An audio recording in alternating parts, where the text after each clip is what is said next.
The train had been delayed twice before it finally crawled into Millhaven Station just after 3 in the afternoon, and by then the sky over the Wyoming mountains had turned the color of an old bruise, purple and gray and heavy with the promise of something unpleasant. Lenora Hale stepped down from the passenger car with her chin up and her eyes forward, the way her mother had always told her a woman ought to carry herself in unfamiliar places.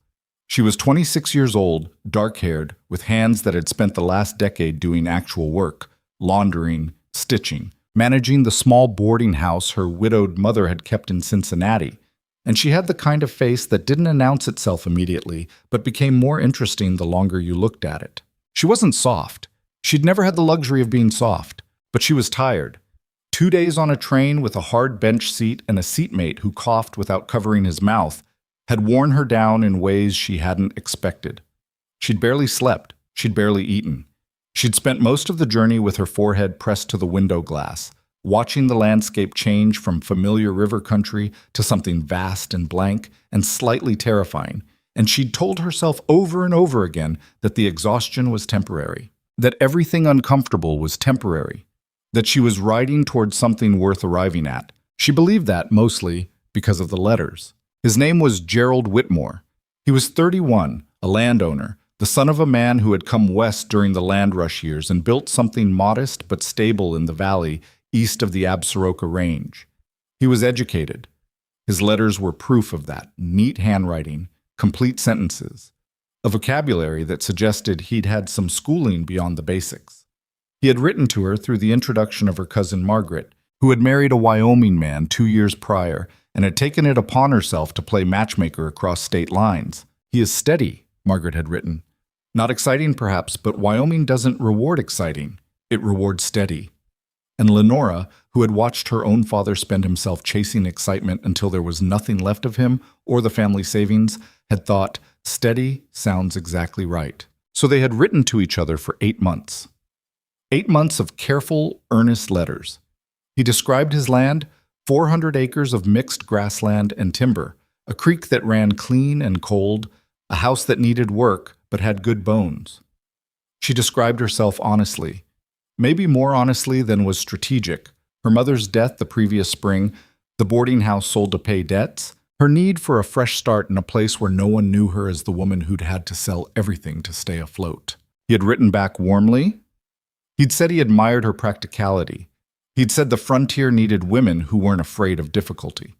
In his last letter, the one she'd read 3 times on the train, he'd written, "I'll be at Millhaven Station when you arrive.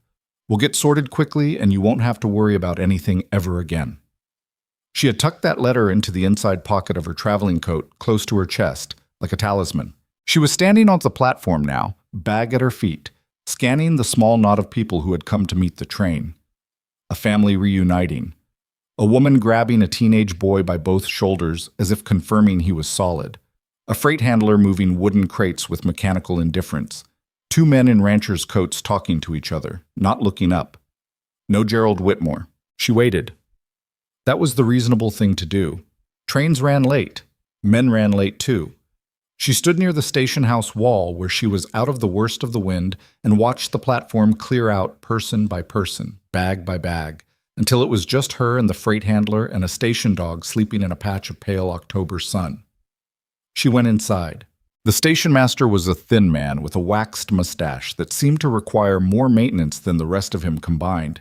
He looked up when she came in and then looked back down at his ledger with the particular efficiency of a man who'd decided not to involve himself in whatever he'd just seen. "Excuse me," Lenora said. "I'm looking for Gerald Whitmore. He was supposed to meet the train." The station master's pen stopped moving. Something shifted in his expression. Not quite sympathy, not quite pity, something in between that Lenora did not like at all. "Whitmore," he said slowly, "from over by Cutter Creek?" "Yes. Do you know him?" The man set down his pen and folded his hands on the counter with the careful deliberateness of someone choosing his words. "I know of him," he said. "He came through here about 4 days ago, heading east." Lenora heard the words clearly. Her mind processed them clearly. And then her mind sat very still for a moment, like an animal that has heard something wrong in the underbrush and hasn't yet decided whether to run. "Heading east," she repeated. Yes, ma'am. When is he expected back? Another pause. The mustache man had the decency to look uncomfortable. I don't believe he is, ma'am. He had a fair amount of luggage with him, from what I heard, and he said. He stopped. What did he say? The man looked at the ceiling briefly. He said he'd changed his mind about things. That was the word that came back to me secondhand. Changed his mind. The platform whined, pushed against the station door. The dog outside shifted in its sleep. Somewhere further down the line, the train that had brought her here was already moving again, heading further west, indifferent. Lenora stood very still. She could feel the talisman letter in her coat pocket like a stone. She could feel the 2 days of hard travel in her back and her knees and the small of her neck. She could feel 8 months of careful, earnest correspondence collapsing into a single sentence. Changed his mind. I see, she said. Her voice came out steady.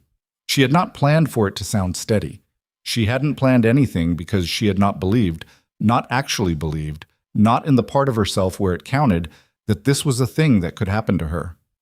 Thank you. She turned around and walked back out through the door.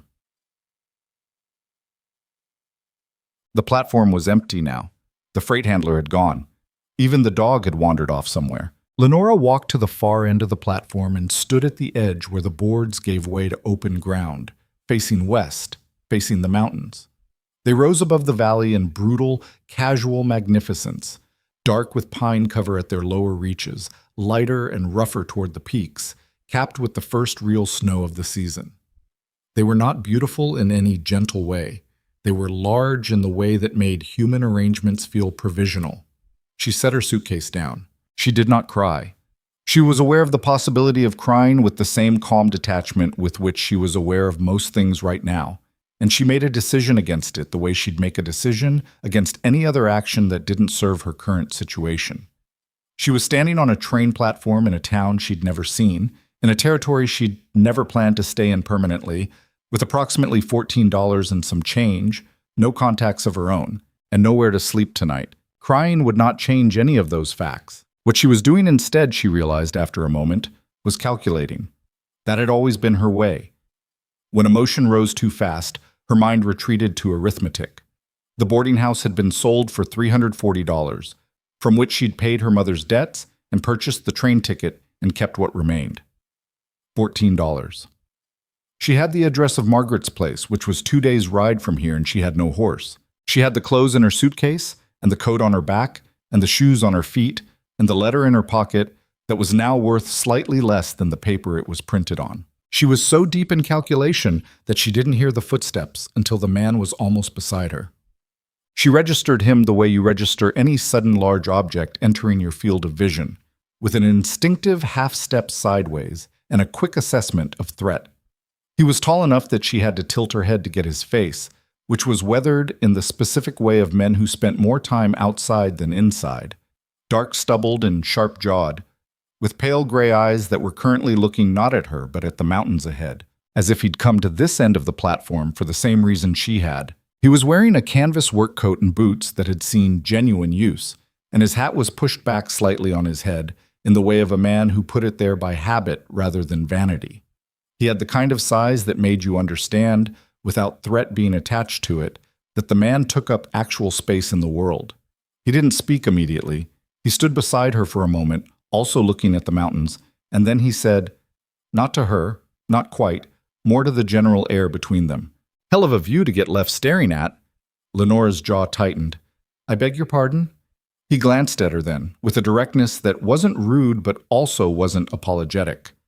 Small town, he said simply, and I was in the station when you came to ask after Whitmore. A pause. Didn't mean any offense.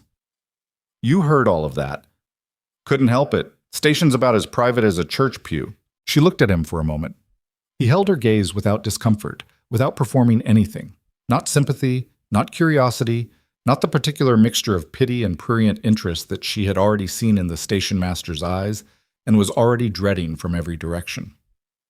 What exactly is it you want? She asked. Direct? She'd always been direct when she was scared because bluntness at least gave her something to stand behind. Nothing from you, he said. Not unkindly, just factually. I'm waiting on a supply delivery. Should have been on your train. He looked back at the tracks. Wasn't. Lenora absorbed this. It recalibrated things somewhat. I'm sorry, she said, because there was nothing else to say, and silence felt worse. Not your fault. He was quiet for a moment, then, You got somewhere to go tonight? She considered lying. Lying was always an option, technically. Not at present, she said instead. He nodded slowly, as if she'd confirmed something he'd already thought. There's a hotel in town. Mrs. Aldercott runs it. It's not elegant, but it's clean and she doesn't let trouble in. He reached into his coat pocket and produced something, a coin, a $50, and held it out to her. Not apologetically, not with any ceremony, just held it. Lenora stared at it. I don't want your money, she said. I know you don't, he said. But I'm offering it anyway because you're going to need somewhere to sleep tonight and $14. He stopped. She looked at him sharply. How do you know how much I have? I don't, but I've seen that look on someone's face before. Something moved briefly across his expression, old and private, and then it was gone. Take it or don't, but the offer stands. She stared at the coin for another moment. Then she looked up at him and said, with the particular precision of a woman who has already lost too much dignity for today, my name is Lenora Hale, and I don't take charity from people I haven't been introduced to. He blinked. And then, to her mild surprise, one corner of his mouth moved. Barely, almost involuntarily, like a man who'd forgotten he was capable of being amused. Bren Maddox, he said. Pleasure, Miss Hale. He put the coin back in his pocket. What do you take from strangers you have been introduced to? A straight answer, she said. What exactly are you proposing? He looked at her for a long moment. The wind came off the mountains and pushed at them both, and Lenora held her ground, and so did he. I've got a homestead about 12 miles west, he said. Up in the pines. My housekeeper passed last winter, and I haven't replaced her. The place needs work, and there's more labor than one person can manage heading into winter. He paused. I'm not talking charity. I'm talking work, room and board, and a fair wage for someone willing to do the kind of work that actually needs doing. What kind of work? Cooking, mending, some bookkeeping. I'm not good with numbers. Whatever else needs tending. The ranch isn't large, but it's not small either. He paused again. It's isolated. That's the honest part. We don't see many people up there from November to March. Lenora thought about Mrs. Aldercott's hotel, which she had not yet seen and which her $14 would cover for perhaps a week, if she was careful. She thought about Margaret's place, 2 days' ride away with no horse. She thought about Cincinnati, which she had left willingly and to which she had nothing to return. She thought about Gerald Whitmore heading east with a fair amount of luggage. How do I know you're a decent man? She asked. You don't, Bren said, but the station master's name is Ferris, and he knows where I live, and if you ask him, he'll tell you nobody's complained about me yet. He picked up her suitcase, she hadn't asked him to, and held it in a way that made clear he wasn't walking away with it, only offering to carry it if she started walking. My horse is at the livery. We can be on the trail before dark if you decide you're coming. Or I can carry this back inside and you can make other arrangements. He looked at her directly. Your choice, Miss Hale. No pressure either way.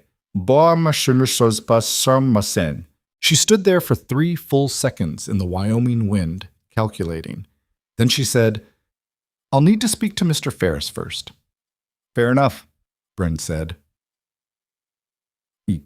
Ferris, the station master, confirmed that, yes, Bren Maddox was known to him, had been using the station for years, lived on a homestead up in the pine country that was isolated but legitimate, had never been in trouble with the law or anyone else as far as Ferris knew, and was, in Ferris's specific phrasing, a man who doesn't say much but doesn't say anything wrong, which is more than I can claim for most. Lenora thanked him. She went back outside. Bren was waiting by the platform steps, her suitcase still in his hand, not impatiently. All right, she said. He nodded once, as if she'd agreed to something perfectly ordinary. They walked to the livery. What? The horse he brought out was a big gray gelding with a sensible eye and a white sock on his left rear leg.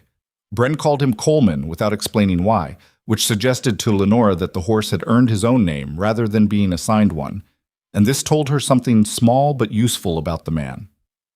Can you ride? Bren asked. Some, she said honestly. She'd learned on a draft horse her cousin owned, which was a very different animal from this one. I'm not experienced. You'll ride double with me then. Trail's not the place to teach someone a new horse. He looked at the suitcase. This'll go on a rope behind.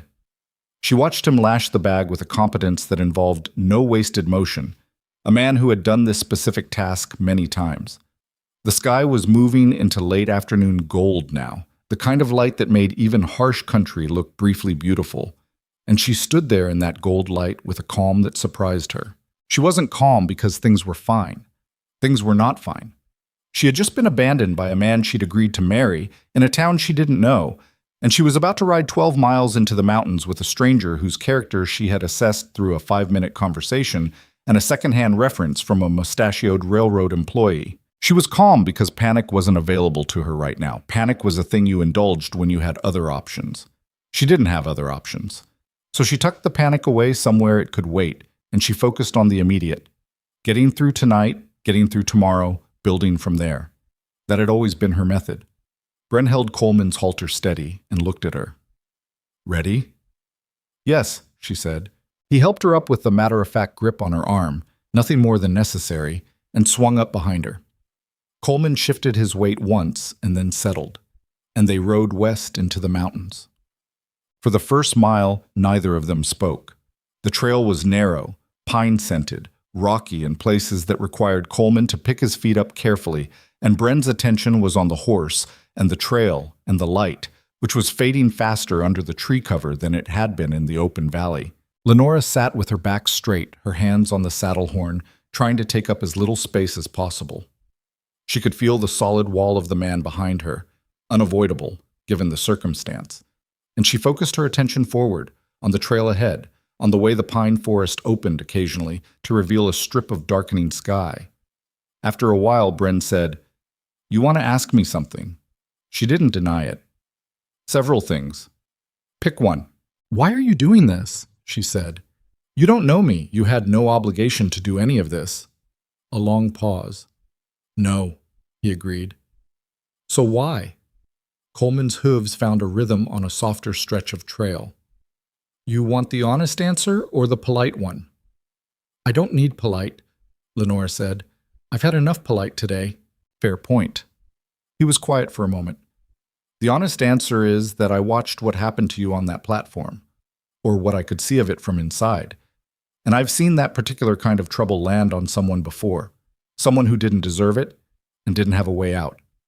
Another pause. "I had a way to help. So I helped. That's all it is." She thought about that. "And if I'd said no to the job, then I'd have given you Ferris's name and Mrs. Aldercott's address and wished you well," he said. "I wasn't going to force the solution on you." "Most men wouldn't make the offer at all," she said. "They'd assume it wasn't their business." "Most men would be right," Brent said. "It wasn't my business. I made it my business anyway. I do that sometimes." He didn't sound apologetic about it. Lenora looked at the trail ahead at the last slice of orange sky visible through the canopy. "The person you mentioned," she said carefully. "The one you saw this trouble land on before. Who was that?" He was quiet long enough that she thought he wasn't going to answer. Then, "My mother," he said. "Different circumstances. Same particular kind of alone." She didn't push further. There was a finality to the way he said it that was not hostility, just a closed door. And she recognized closed doors and respected them. They rode on in silence, and the silence was not uncomfortable in the way she'd expected. It had a texture to it, the horse's steady movement, the pine smell, the first stars appearing in the narrow strip of sky above the trail, that felt less like absence of conversation and more like presence of something else, something quieter and less demanding. She wouldn't have called it peace, but it was a kind of truce at least, with the day, with the situation, with the stranger behind her who had made himself her temporary problem because some private memory had moved him too. The homestead appeared through the trees about an hour after full dark, announced first by firelight in a window and then by the shape of a structure against the darker mass of pines behind it. It was not, Lenora noted, the house Gerald Whitmore had described in his letters. The solid, established home, the good bones, the creek view. This was something rougher, a timber structure that had been added onto in irregular stages, with a covered porch and a lean-to barn to one side, and a woodpile stacked against the east wall that was the most organized thing about it. Fencing stretched out in both directions into darkness. A weather vane on this barn roof was turning slowly in the mountain wind. It looked exactly like what it was. A working ranch in a hard country, built by practical hands over practical years, with no consideration given to appearance. "Home," Bren said, without particular emphasis. Coleman stopped at the barn without being asked, and Bren swung down and helped Lenora down after, and she was stiff enough from the ride that she landed less gracefully than she would have liked. "Give yourself a minute," Bren said, already uncinching the saddle. "Cold makes it worse." She walked around slowly while he settled the horse, stretching the stiffness out of her back, and looked at the house. Through the window she could see the warm orange of a banked fire. Someone had laid a fire before he left this morning. He'd expected to be back by dark. Bren came out of the barn and picked up her suitcase from where he'd untied it. "Kitchen's warmest," he said. "I'll get the stove up and you can look around." Inside was plain and undecorated in the way of a man who lived alone and had no particular feelings about decoration. The main room held a stone fireplace that occupied almost an entire wall, a wooden table with 4 chairs, 3 of which had clearly never been used, a bookshelf with fewer books than spaces for them, and a braided rug on the floor that was the only concession to comfort Lenora could identify. The kitchen was through a door to the back, a wood stove, a dry sink, a shelf of canned goods and dried goods that were organized with more care than the rest of the house, and a window that looked out into the dark pine forest. Bren set her suitcase down near the stove and crouched to open the firebox. He had the stove going in about 3 minutes. Again, the particular efficiency of a man performing a familiar task. "The bedroom's through there," he said, not looking up. "It's the only one. I'll sleep in the main room." "That's not necessary." "It is," he said, with a quietness that was not arguable. "You've had a long day. The room's yours." She looked at him, still crouched by the stove, feeding it, not looking at her. "Mr. Maddox." "Bren," he said. "Bren." She took a breath. "I want you to know that I'm not someone who needs to be handled carefully, whatever you think happened today." "I don't think anything happened today," he said. He stood up and brushed his hands on his jeans and looked at her directly. "A man made a decision that wasn't good. You're here instead of there. That's the whole story, far as I'm concerned." A beat. "What do you want for dinner? I've got venison stew from yesterday and biscuits I made this morning that are probably still edible." She stared at him for a moment. "Biscuits," she said. Something shifted almost imperceptibly in his expression. "Good choice," he said. They ate at the kitchen table, across from each other, with the stove radiating warmth and the wind pushing against the window above the dry sink. The stew was better than she'd expected, heavily salted, strongly flavored, the kind of food that announced itself without apology. And the biscuits were dense and slightly overcooked, and clearly made by a man who understood the theory of biscuits without having mastered the practice. She ate all of it. Bren ate without ceremony, and they talked, cautiously at first and then with more ease, about practical matters. What the work would involve, what the hours would look like. What he paid his previous housekeeper, she noted it and said she'd match it. What the closest town was and how often he went in. He answered everything directly, without evasion, and she asked everything she could think of, because asking questions was the only way she knew to map an unknown territory.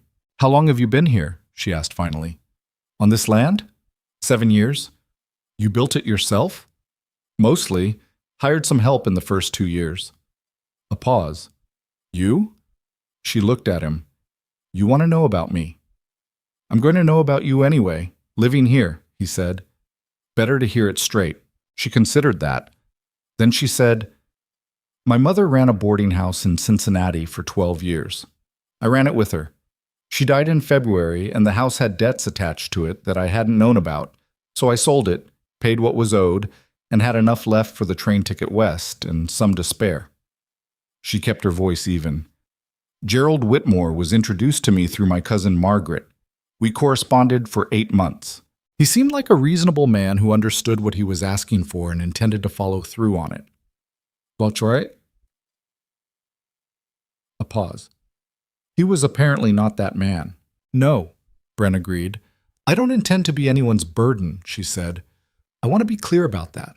If the work isn't satisfactory, I'd rather you tell me directly than manage me gently. He looked at her across the table. I'm not gentle, he said, not unkindly. So that won't be a problem. She almost smiled. It startled her, the nearness of it. She hadn't expected to be close to smiling today. Then I think we'll get along, she said. He nodded once, as if this also confirmed something he'd already thought. Then he stood and began clearing the table, and she stood to help, and they moved around each other in the small kitchen with the careful consideration of two people who were still learning the other person's dimensions. Later, in the bedroom, small, plain, a single narrow bed with a wool blanket and a window that showed the black silhouette of pine trees against a sky absolutely crowded with stars. Lenora sat on the edge of the mattress and took the letter from her coat pocket. She unfolded it, read it once more in the light of the small oil lamp. I'll be at Millhaven Station when you arrive. We'll get sorted quickly, and you won't have to worry about anything ever again. She folded it again, carefully, creasing the old lines. She set it on the windowsill. She looked at it for a moment. Then she laid down on the narrow bed, pulled the wool blanket up, and closed her eyes. She did not sleep immediately. She lay in the dark and listened to the sounds of the mountain night, wind in the pines, the far creak of the house settling, once the distant and mournful call of something she couldn't identify.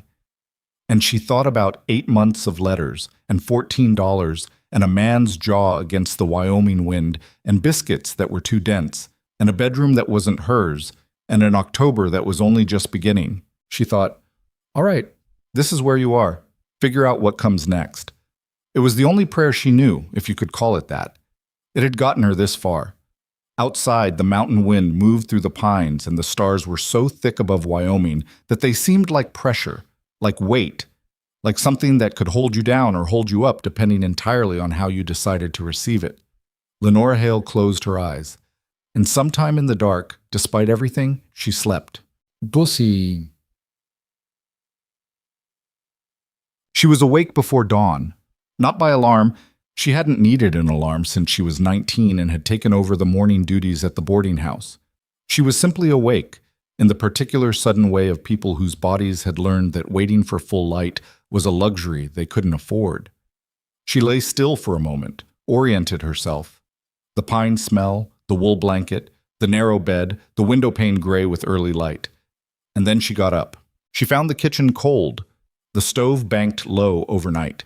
She built it up herself, finding the wood box beside it, and the damper and the box of matches on the shelf above, working by the light of the lamp she'd carried from the bedroom. By the time the stove was drawing properly, the kitchen was beginning to warm. She found coffee in a tin on the second shelf. Real coffee, good quality, which surprised her. And a pot, and water in a bucket by the back door that was cold enough to suggest he'd drawn it last night from the creek. She started the coffee. She was searching the shelves for flour when she heard Bren's footsteps in the main room. He appeared in the kitchen doorway already dressed, pulling on his coat, and stopped when he saw her. He looked at the stove, which was clearly going. He looked at the coffee, which was clearly started. He looked at her. You didn't have to do that, he said. I know, she said. Where's the flour? A pause. Bottom shelf, left side, behind the salt. She found it and pulled it out. How many eggs do you have? 4, maybe 5. Hen house is through the barn if there are more. She set the flour on the table. I'll make breakfast, she said. Then I'd like a proper tour of what needs doing, if you're willing. He stood in the doorway for another moment with an expression she was beginning to recognize. Not unreadable, exactly, but careful, like a man who'd learned not to show things before he was sure of them. Then he said, Coffee ready? 5 minutes, she said. He sat down at the table. She went back to the shelves. Outside, the gray light was turning. Through the window above the dry sink, the pine forest was becoming visible in the pre-dawn pale, dark shapes resolving into individual trees, the ridgeline above them becoming distinct against a sky that was moving from black towards something like the color of iron. Wyoming morning, cold, stark, indifferent, enormous. Lenora Hale stood in a borrowed kitchen and made biscuits that were better than his. And she did not think about Cincinnati, and she did not think about Gerald Whitmore, and she did not think about what she was afraid of. She thought about what she had to work with. It wasn't much, but it was real. And real, she had always found, was something you could build from. That was enough for today. That was enough to start. The first week was the hardest kind of hard. Not dramatic, not crushing, just relentlessly physical in ways Lenora hadn't anticipated and couldn't quite prepare for, no matter how clearly she saw them coming. She had worked hard before. Running a boarding house was not gentle labor. It was early mornings and late nights, an endless repetition of tasks that accumulated faster than they could be completed, laundry and cooking and mending and managing the particular human friction of strangers living at close quarters. She knew work. She respected it, and it had never frightened her. But ranch work in the Wyoming mountains in October was a different animal entirely, and it announced itself without apology. The mornings were the worst part, which she hadn't expected. She'd assumed mornings would be manageable. She was a morning person by nature and habit. But the cold here was not the cold she knew from Ohio winters. It came down off the mountains overnight and settled into the ground and the timber of the house and the iron of the stove. And when she rose before dawn to build the fire back up, the floor through her boot soles was cold enough to make her teeth ache. Her breath fogged in the kitchen. The water in the bucket by the back door sometimes had a thin skin of ice on it by morning that she had to break with her knuckle before she could use it. She didn't complain about the cold. There was no one to complain to and no particular reason to, and complaining would not change the temperature of the floor. She simply adapted, added a second pair of wool socks, learned to dress fully before leaving the bedroom, rather than padding to the kitchen in her nightgown the way she had at the boarding house, moved faster in the first hour of the morning to generate her own warmth. Bren watched these adaptations with the same expression he seemed to use for most things: attentive, unobtrusive, not quite approving but not disapproving either, the expression of a man cataloging information without yet reaching a conclusion. He was not an easy man to read. That had become clear quickly. He spoke when he had something to say and not otherwise, which Lenora found she respected even when it made her uncomfortable.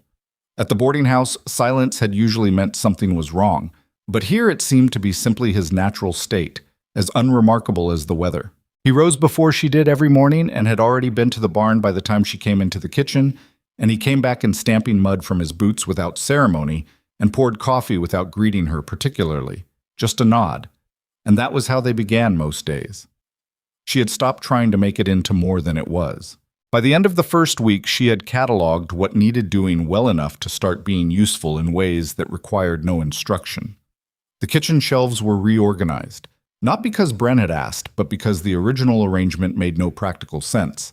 Things nearest the stove that should have been farthest, staples on the high shelf where they required a step stool to reach, instead of on the middle shelf where a hand could find them in the dark. She restocked the wood box inside each evening before she went to bed so that whoever built the morning fire, usually her, sometimes him, wasn't walking to the barn pile in the pre-dawn cold.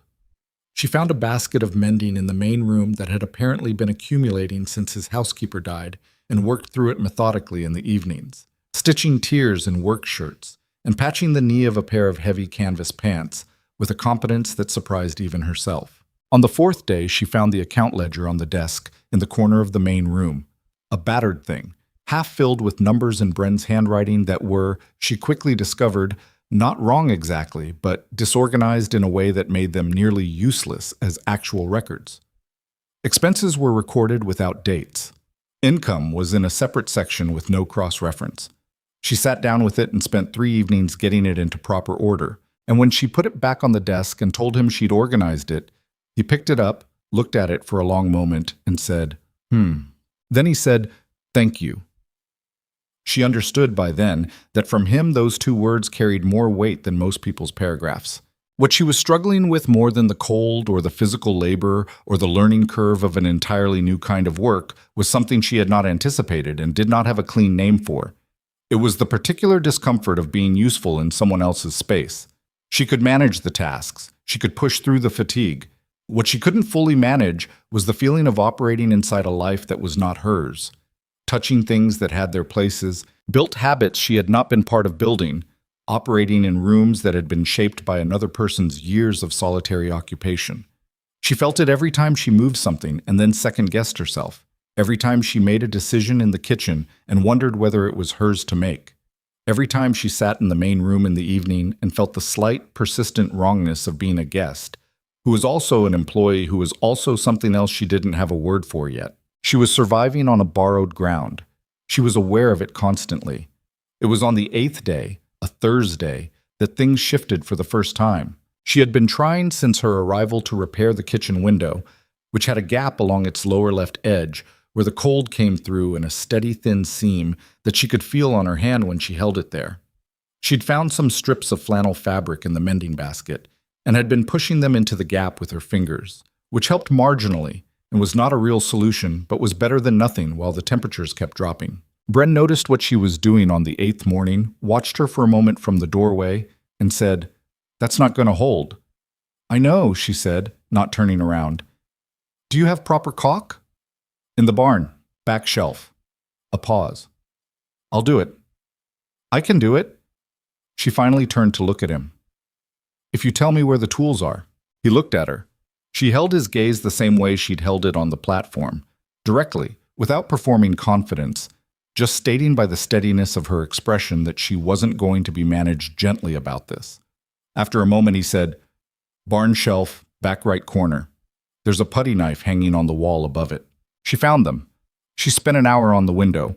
It was harder than she'd expected. The old caulk had to be removed before the new could be applied, which required more force than she'd planned for, and she was half inside the frame and half outside of it, and cold to the bone before it was done.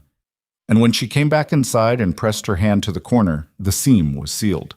No cold. She was standing there with her hand against the window frame when Bren came in from the barn for his midday coffee and stopped behind her. She heard him move to the window and put his own hand there. "Good seal," he said. "Yes," she said. A pause. "Your hands are going to be a mess tomorrow." She looked at her palms, which were raw and reddened from the work and the cold. "They've been worse," she said. He went to a shelf in the back of the kitchen, produced a tin she hadn't seen before, and set it on the table beside her. "Tallow," he said, "from the winter supply. Work some into your hands tonight before you sleep. Helps." He poured his coffee and went back to whatever he'd been doing in the barn. He didn't make more of it than that, but she stood at the kitchen table with the tin in her hand for a moment, and she felt something, not gratitude exactly, though that was part of it, something more like recognition, the sense of being seen by someone who wasn't trying to make anything of what they saw. He'd noticed her hands hurt. He'd offered the tallow. He hadn't commented on whether she should have done the job in the first place or done it differently. Hadn't pointed out that she could have asked him to handle it, hadn't turned it into anything. Just, "Your hands are going to be a mess. Here is a thing that helps." It was the first moment she'd felt something other than the productive discomfort of establishing her usefulness in an unfamiliar place. It was small and it didn't change anything structurally, but it was real. She put the tin in her coat pocket and went back to work. The town of Greystone was 12 miles east, back down toward the valley, and Bren made the trip roughly every 2 weeks for supplies. He went alone, typically, and was back in a day. Lenora had not been to town since the day she arrived, which had been by design. She had no particular desire to return to the place where she'd been publicly humiliated, regardless of the fact that the number of people who knew what happened was probably small. The humiliation felt large. It always felt large from the inside. But 2 weeks into her time at the ranch, Bren said over breakfast that he was heading to Greystone that morning, and that if she had a list of things she needed from the dry goods store, she could write it down and he'd get them. She wrote the list.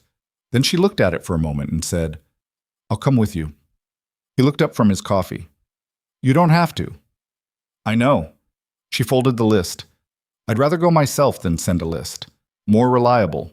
Something almost amused moved across his face. "All right," he said, and got up to saddle Coleman. The ride to Greystone was easier than it had been the first time. The trail was familiar now, at least from memory, and she was less stiff in the saddle, and the morning was clear enough that the mountains were brilliant and sharp-edged against a sky that was almost aggressively blue. She had her own horse this time, a brown mare named Carla that Bren had confirmed could be borrowed for the trip, and she managed the trail without too much trouble, which gave her a private, uncelebrated satisfaction. Greystone was the kind of town that Wyoming produced regularly in those years. Practical, slightly battered, organized around commerce rather than aesthetics. with a main street of wooden buildings that leaned slightly against each other, like tired people, and a population that watched strangers with the mild professional interest of people to whom strangers represented both business and news. She felt eyes on her when they rode in, which she'd expected.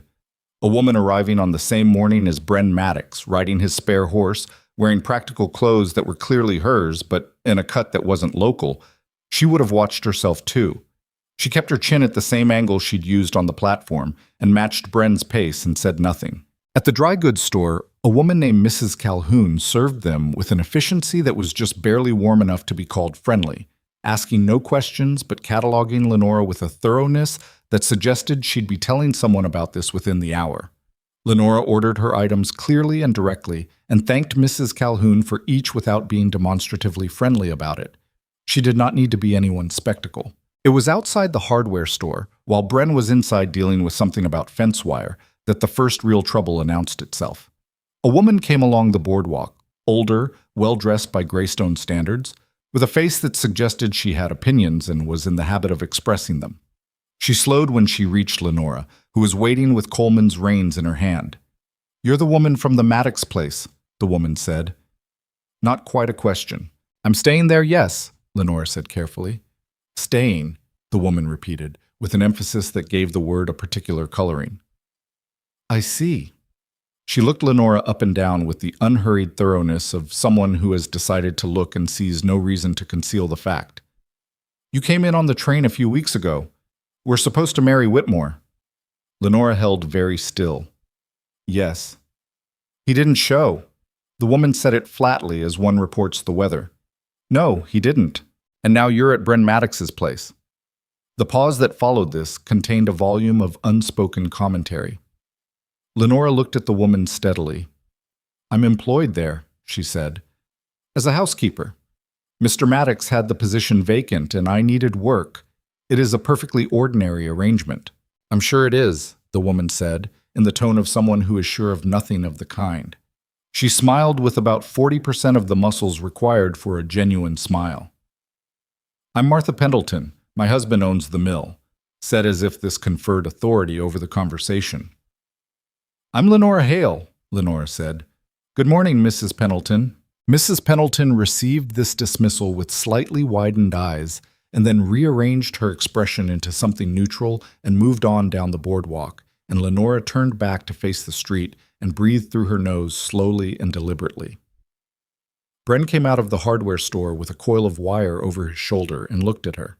He had the habit of noticing more than he spoke about, which she was becoming used to. "Martha Pendleton," he said, "you saw that? I came out in the middle of it." He stowed the wire. "She say something worth being bothered about?" Lenora thought about it. The woman hadn't said anything that was technically untrue. She'd implied a great deal, but implication required interpretation, and Lenora was not required to interpret anything uncharitably. "No," she said. "She said the usual sort of thing in the usual sort of way. I've handled worse." He gave her a look that she was beginning to be able to read. It landed somewhere between respect and mild discomfort, like a man who wanted to say something useful and wasn't quite sure what that was. "The town talks," he said finally, "especially about people it doesn't understand yet. It'll settle." "I know," she said. "You're not bothered." "I didn't say that," she said honestly. "I said I've handled worse. Those are different things." She picked up Carla's reins. "Shall we get the rest of the supplies and head back?" He stood there for a second, looking at her with that careful expression. Then he said, "Yeah," and walked to Coleman, and that was that. The town didn't settle quite as quickly as Bren had suggested it might. Over the following 2 weeks, Lenora became aware, through the particular social radar she'd developed from years of managing a boarding house full of people who gossiped, that she was a topic, not cruelly mostly, the way a genuinely malicious town will go after someone, more in the way a small community absorbs an anomaly, turning it over and examining it from different angles, trying to fit it into a category it can understand. She knew what the categories were. There weren't many options for a woman alone in Wyoming in 1887. You were a wife, or a widow, or a woman of poor reputation, and the lines between those categories were maintained with considerable attention. She fit none of them cleanly. She was an employee of a single man, which was permissible in theory, but practically suspicious. And she was a woman who'd been abandoned at the station, which in some accounts she'd heard secondhand suggested she must have done something to deserve it. She did not have the energy to be angry about this. She stored it somewhere back behind her sternum where it could become fuel rather than distraction, and she focused on the things she could affect. She could affect the work. By the third week, the rhythm of the ranch was starting to come clear to her. Not just the daily tasks, but the underlying structure of it, what mattered and what didn't, and where the actual pressure points were. The fencing was the biggest ongoing problem. The property had more fence line than Bren could maintain alone, and winter was coming fast, and sections of fence that weren't properly tight before the first hard freeze would be near impossible to deal with afterward. She'd started going out with him in the afternoons to help with fence work, which had surprised him initially. "You don't have to do the outside work," he'd said the first time she'd shown up at the barn in her work coat and gloves. "I know," she said, "but there's more of it than one person can finish before the freeze. Is there a fence tool I should know how to use?" He'd looked at her for a long moment. Then he'd handed her the wire stretcher and shown her how. She was not good at it immediately. Her hands weren't yet strong enough in the right ways, and the wire was unforgiving and sharp-edged and had its own opinions about direction, and the first 3 sections she worked on required Bren to come back and redo significant portions of what she'd done. She accepted this without drama and watched what he did differently and applied it to the next section. By the 4th afternoon, he'd come to check her work and said nothing, which she'd correctly interpreted as a passing grade. It was on one of these afternoons, a cold one with low gray cloud cover that smelled like incoming snow, that she made the mistake that led to the first genuinely bad moment between them. There was a section of fence on the east property line that bordered a stretch of steep, pine-covered slope, and Lenora had gotten there ahead of Bren that day. She'd taken Carla out earlier while he was dealing with a problem in the barn, and she'd found a section of fence that wasn't just damaged, but collapsed. 3 posts down, and the wire loose and dragging. She'd started trying to reset one of the posts herself, digging out the frozen ground with the post driver, which required more force than she should have been applying alone, and she'd been at it for about 20 minutes when the driver slipped and the post shifted, and she caught the edge of the wire full across the left side of her hand. It wasn't serious. It stung hard and bled freely the way hand cuts do. And she wrapped it in her handkerchief and kept working because the fence still needed doing and the sky was starting to mean business with the snow. Bren found her 20 minutes later, hand still working, handkerchief dark with blood around her left palm. "Stop," he said from behind her, with a flatness in his voice she hadn't heard before. She turned around. He was looking at her hand with an expression she couldn't immediately read. "It's fine," she said. "The cut's not deep. I want to finish this section before the snow." "Come here," he said. She recognized the tone. It wasn't angry exactly, but it had an edge she hadn't encountered from him, a thinness that said he was holding something else in. She came. He took her hand without asking permission and unwrapped the handkerchief and looked at the cut, which was, as she'd said, not deep, a clean slice about 2 inches long across the heel of her palm. He rewrapped it with a practiced efficiency that suggested this was not his first field dressing, and he did it without looking at her face. And when he was done, he said, "Why didn't you wait for me?" The fence needed, "Why didn't you wait?" he said again, the same flatness. She looked at him directly. "Because I'm not going to stand at a broken fence and do nothing while I wait for you to come fix it. That's not the kind of help I'm here to be." A long silence. The snow was starting now, small and dry, the first dusting of something more serious. He looked at the cut, looked at the fence, looked at something past her shoulder that she couldn't identify. "This fence can come down and we lose cattle," he said finally, quietly. "We can't fence in bad weather, so yes, this section needed doing today. But a 2-person job done by 1 person is how people get hurt worse than a cut on the hand out here, Lenora." It was the first time he'd used her given name. "I need you to understand that." She held his gaze. She wanted to push back. She wasn't wrong about the fence needing doing, and she wasn't wrong that she could manage a post driver. But she was also honest enough to recognize that he wasn't entirely wrong either, and the cut on her hand was the evidence. "All right," she said after a moment. He looked slightly taken aback by that, as if he'd been braced for more argument. "All right? You're not wrong about the 2-person job," she said. "I pushed it further than I should have alone. I'll tell you before I do that again. She paused. But I'm not going to stand at a broken fence and wait, Bren. That's not in me. Another long moment. The snow was thickening. He looked at her hand, looked at her face, and something in his expression shifted. Not softening, exactly, because that wasn't quite his way, but something releasing, like a door that hadn't quite been shut all the way, moving slightly open. No, he said after a moment. I don't suppose it is. He picked up the post driver she'd set down. Show me where you left off.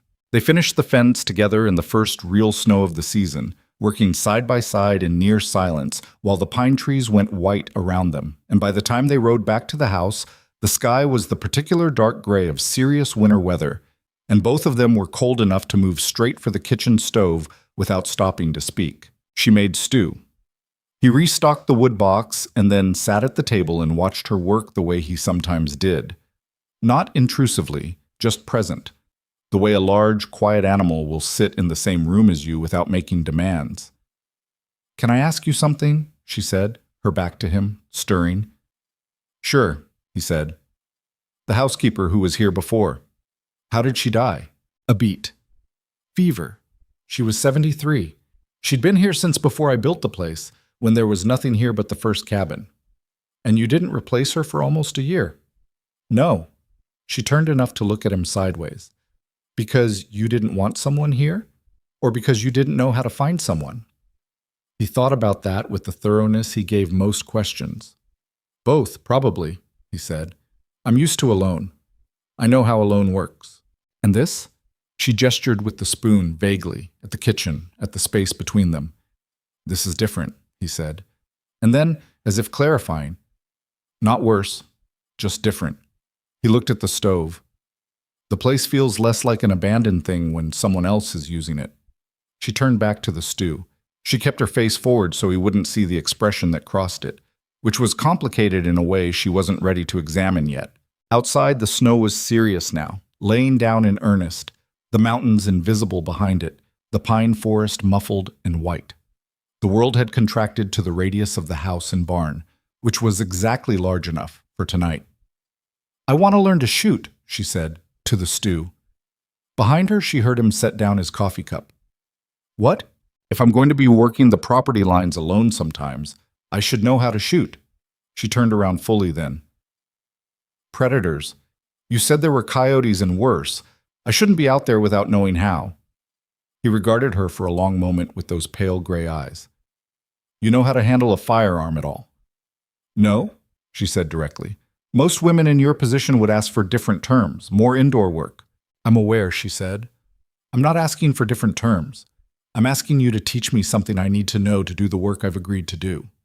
He picked up his coffee again, drank, set it down. I'll start you on the rifle Saturday, he said. Thank you, she said. He nodded once, slowly, as if they had just agreed to something larger than what had been said, which, she thought, turning back to the stove, perhaps they had. The snow came down all night and into the morning, and by the time they woke to it, the world outside the kitchen window was fully rearranged, familiar shapes gone soft under whiteness, the fence line barely visible, the barn a dark, solid shape in a field of pale. The temperature had dropped hard. The stove, built up high, was working against it.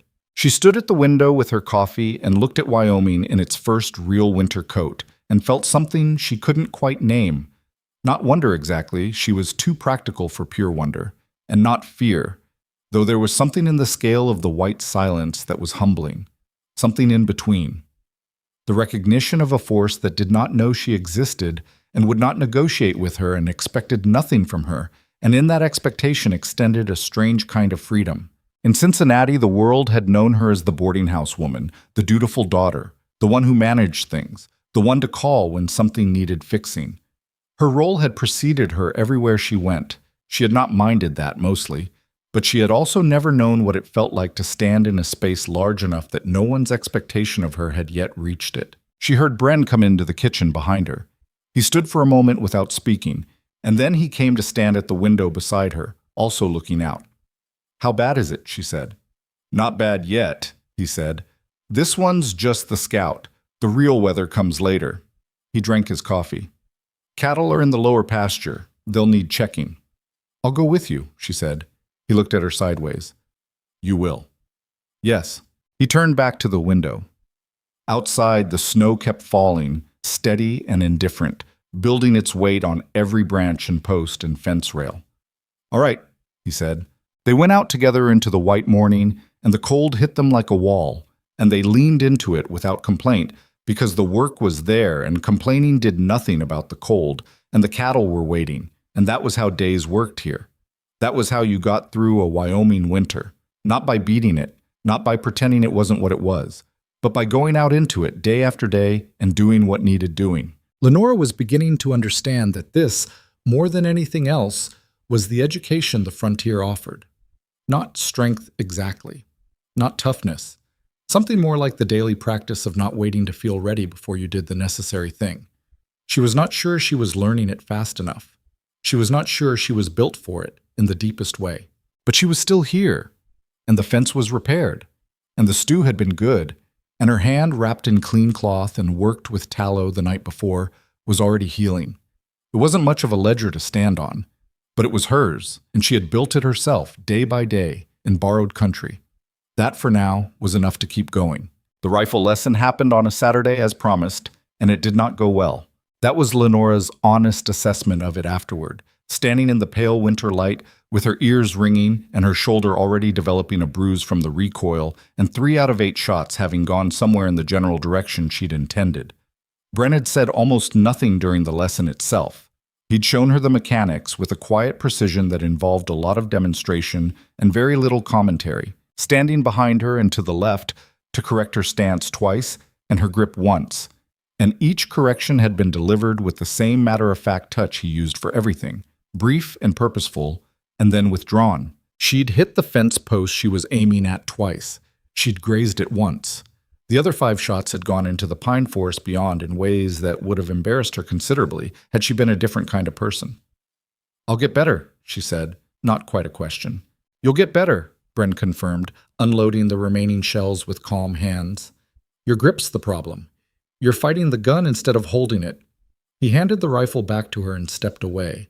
Next Saturday, same time. She looked at the fence post.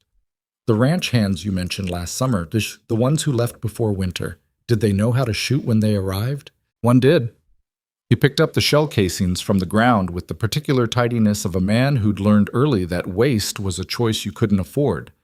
One didn't. Took him 6 weeks before I trusted him with anything larger than a .22. 6 weeks, she said. You've had one lesson. He put the casings in his coat pocket and looked at her, with what she had come to recognize as his version of patience. Not warm, not encouraging in any performed way, just steady, without pressure. You want to try again now, or call it for today? She looked at the forest. Her shoulder hurt. Her right ear had a faint, persistent ring she knew would fade by evening. One more round, she said. He handed her the shells without comment. She hit the post 4 times out of 8 on the second round. The bruise deepened overnight and was spectacular by Sunday morning, yellow-green at the edges and dark at the center, covering most of the left side of her right shoulder. She found it in the small mirror in the bedroom and assessed it with the same detachment with which she assessed everything that was simply a fact of the situation and not a catastrophe. She worked through December the way the ranch demanded, without pause, without particular complaint, with the steady application of energy to whatever was immediately in front of her. The days shortened until dark came before 5 in the afternoon, and the mornings were black until nearly 8, and the cold became the permanent condition of everything, less a weather event than a state of being. She stopped noticing it in the way that she stopped noticing her own breathing. It was simply there, the background against which everything else happened. What she noticed instead were the smaller things, the ones that accumulated without her permission into something that required naming. She noticed that Bren read in the evenings. He sat in the chair nearest the fire with the lamp pulled close and read with the focused intensity of a man who had been doing it a long time and had strong opinions about it. And occasionally, not often, but occasionally, he'd set a book on the side table with its cover facing up, which she understood after a while was not carelessness but something else, a quiet offering, the way you'd leave a door slightly open rather than explicitly inviting someone through. She picked up the first one, a collection of essays she hadn't heard of, and read the first 3 pages standing at the bookshelf before she realized she was going to want to sit down with it. And so she did, on the other end of the main room with her own lamp, and they read in silence across from each other for 2 hours while the fire burned and the wind worked at the windows, and neither of them said a word. When she looked up once, she found him not reading, but looking at the fire with the expression he wore when he was thinking about something he had no particular intention of saying. She looked back at the book. The silence was the same texture it had been on the trail that first night. Not empty, but occupied. She returned the book when she finished it and did not comment on it directly, only said as she set it back on the shelf, "The third essay is the best one," and went to bed. In the morning, he didn't mention it, but when she came into the kitchen, the book was on the table beside her coffee cup, open to the third essay. She laughed. It surprised her. The laugh came out before she'd decided to laugh, sudden and genuine and shorter than it wanted to be. She pressed her hand over her mouth, then removed it when she realized what she was doing. Bren looked at her across the kitchen with no expression at all, which was somehow the funniest part of it. "Coffee's ready," he said. "I see that," she said, and sat down. And the morning was ordinary after that, but it was ordinary in a way that felt subtly different from all the ordinary mornings before it. Like a temperature shift too small to name but large enough to notice. It was in late December, 9 weeks after her arrival, that the thing happened which forced her to look directly at something she'd been carefully not looking at. She'd been in the barn late, after dark, dealing with a problem in one of the stalls.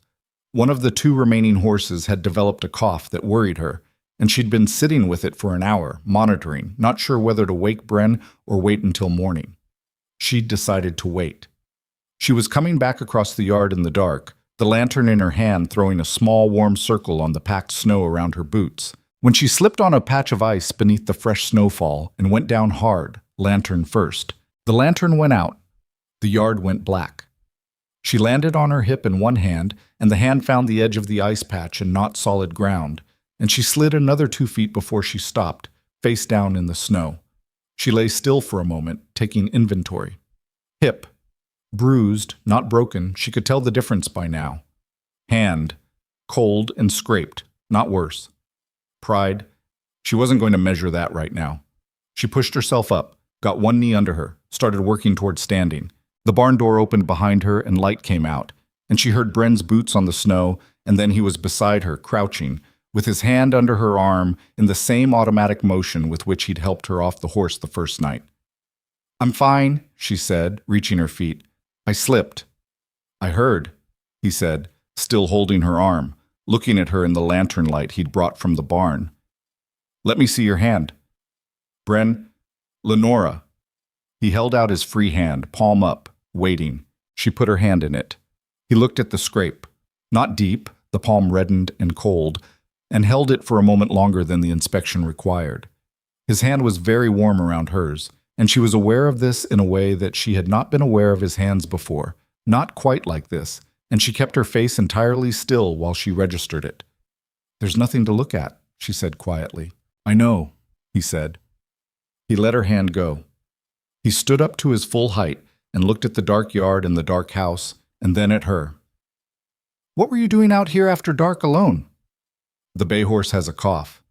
I was checking on her." He looked at her for a long moment. "You should have come and gotten me."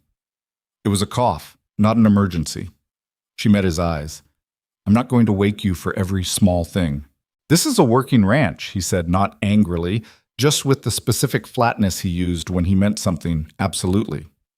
"After dark in winter, you don't go to the barn alone, not for any reason. I don't care if it's a cough. If something had happened out here and I hadn't heard you fall—" "But you did," she said. "I did." He paused. "I was awake." He said it differently than the rest of the sentence, slightly quieter, and then looked away at the house. "I hear you when you're up," he said. "I notice." A pause. "That's all?" She stood in the snow and the cold and the dark and held the warmth of his hand in her mind like the last heat from an extinguished lamp. "I notice." He'd said it the way he said everything, without decoration, without making it into more than it was. But it was something. "The bay probably needs a poultice," she said, because she needed to say something practical immediately. "I'll look at her in the morning," he said. "Come inside." She followed him in. The kitchen was warm. She went to bed and lay in the dark and did not sleep for a long time. And what she was thinking about was not Gerald Whitmore or Cincinnati or $14 or any of the calculations she usually turned to when sleep was slow.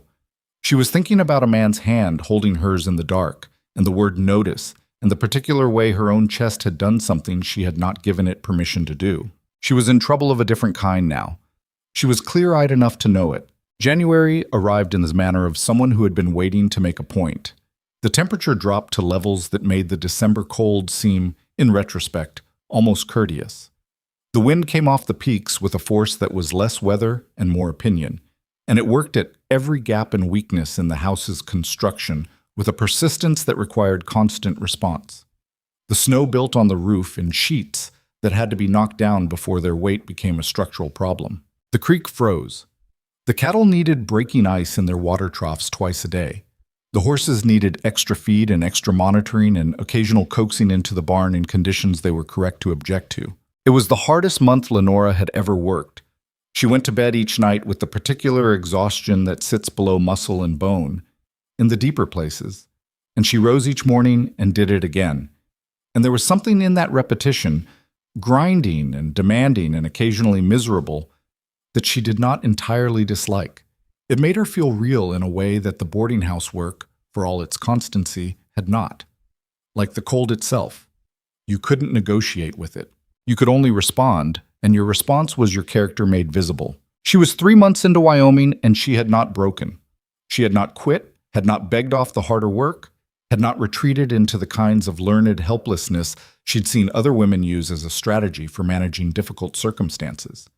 Her hands were roughened now, and her arms were stronger than they'd been, and she could hit a fence post at 20 yards 4 out of 5 times, which Bren had confirmed was better than the previous ranch hand who'd needed 6 weeks. "You said that like it surprised you," she said. "It didn't surprise me," he said, "just noting it." "Noting it," she repeated, "the way you noted the other thing." He looked at her sideways. They were in the barn, doing the morning feed, and the cold was significant, and the hay dust was in the air, and Coleman was watching them both with his sensible gray eye. "What other thing?" Brent said. "I notice," she said, and mimicked his flatness just precisely enough to make it recognizable. He was quiet for a moment. Then, "You have a sharp memory." "I do," she agreed, and went back to spreading feed. She felt him looking at her back for a moment before he went to the other side of the barn, and she kept her face to the hay and did not let herself smile because she was not ready to smile about it. Not yet, but it was close. It was on a Thursday in late January that she went to Greystone alone for the first time. Bren had a problem with one of the fence sections on the far north edge of the property, a section that had come down badly in the previous night's wind and needed a full day's work. And the supply run could not wait because they were nearly out of flour, and what was left of the salt pork was borderline. She volunteered to go. He considered it for about 4 seconds and then said yes, gave her Coleman, because Coleman was the more reliable of the 2 horses in difficult winter conditions, and told her what to buy and who to pay. She rode to Greystone in 2 hours, made the purchases efficiently, and was tying the supplies to Coleman's saddle when she became aware of a conversation happening on the other side of the board fence behind her. 2 women, their voices carrying in the still winter air with the clarity that cold produces. "Can't understand what Maddox is thinking, keeping her out there all winter. She's not local. Nobody knows anything about her. Martha Pendleton says she came out here to marry Whitmore, and he left before she arrived." Which tells you something. It tells you Whitmore's a coward, is what it tells me. Man writes a woman across the country and then loses his nerve. Or he saw sense. We don't know what she wrote back. A pause, then quieter. "I saw her in here last month. She seems capable enough." Being capable isn't the question. The question is what Bren Maddox thinks he's doing with a strange woman alone in that house all winter. Man his age, never married. Coleman shifted his weight. Lenora tied the last knot, checked it, and straightened up. She had a choice. She could say nothing. She could ride away and let the conversation continue without her, and swallow the particular cold that was building in her throat. She had swallowed things like this before. She knew how. She went around the fence instead. The 2 women, one she recognized from the dry goods store, one she didn't, stopped talking in the abrupt way of people caught in something. Lenora looked at them directly with the same expression she'd used on the train platform, the one that did not crack. "I could hear you clearly," she said, pleasantly and without heat. "I want you to know that, because I'd rather you know than continue under the impression that it was private." She looked at the one who'd spoken last. "My name is Lenora Hale. I worked for 3 years managing a 16-room boarding house in Cincinnati before my mother died, and the property was sold. I came west to marry, that arrangement fell through, and Mr. Maddox offered me work because the work existed and I needed it. I live in the house, and I work 12-hour days, and everything about the arrangement is as straightforward as I've described it." She paused. "If that doesn't satisfy the town's interest in me, there's not much more I can offer, but I thought you should know you were heard." She walked back around the fence. She untied Coleman's reins, checked the supplies one more time out of habit, and swung up. Her hands were not entirely steady. Her hands were doing the thing they sometimes did when she was angry, a slight tremble that she controlled by giving them something specific to do. She rode home. The ride back was long and cold, and she spent most of it staring between Coleman's ears at the trail ahead and running through the conversation on the other side of the fence, with the relentless honesty she applied to everything. Had she done the right thing? Probably not the strategic thing. The strategic thing would have been silence. But she had not been built for the particular brand of endurance that involved swallowing your existence to make other people comfortable. And 12 weeks of Wyoming had not made her more patient on that front, only less interested in the cost of honesty. She unsaddled Coleman, put the supplies away, hung her coat, and sat down at the kitchen table. Bren came in from the north fence line at dusk, cold and dirty, and found her at the table with her hands around a coffee cup, looking at nothing specific. He poured himself coffee and sat across from her and waited, which was his way. "I said something in town today," she said. "Tell me." She told him. Factually, without embellishment. He listened without interrupting, which was also his way. When she was done, he drank his coffee and looked at the table. "How do you feel about it?"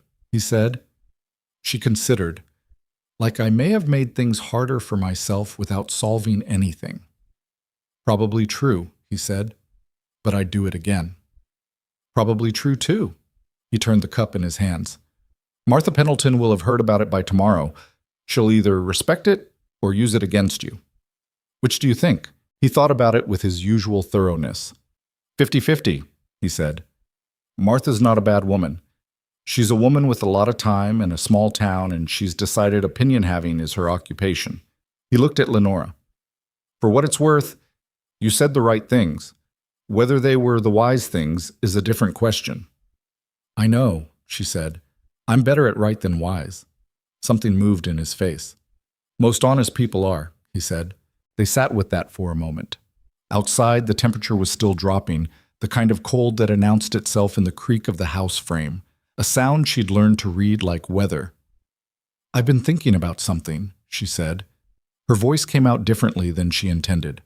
Lower, more careful. He waited. "The land office in Greystone," she said. "I asked the supply clerk about it today while I was waiting. He told me there's still homestead land available in the pine country north of your property line." Bren went very still in the particular way he had of going still when something surprised him, not outwardly, just a quality of alertness that changed the atmosphere of a room. "Lenora," he said. "My wages," she said carefully. 3 months. I've spent almost none of it. The savings from the boarding house, what was left after the ticket. I've been calculating."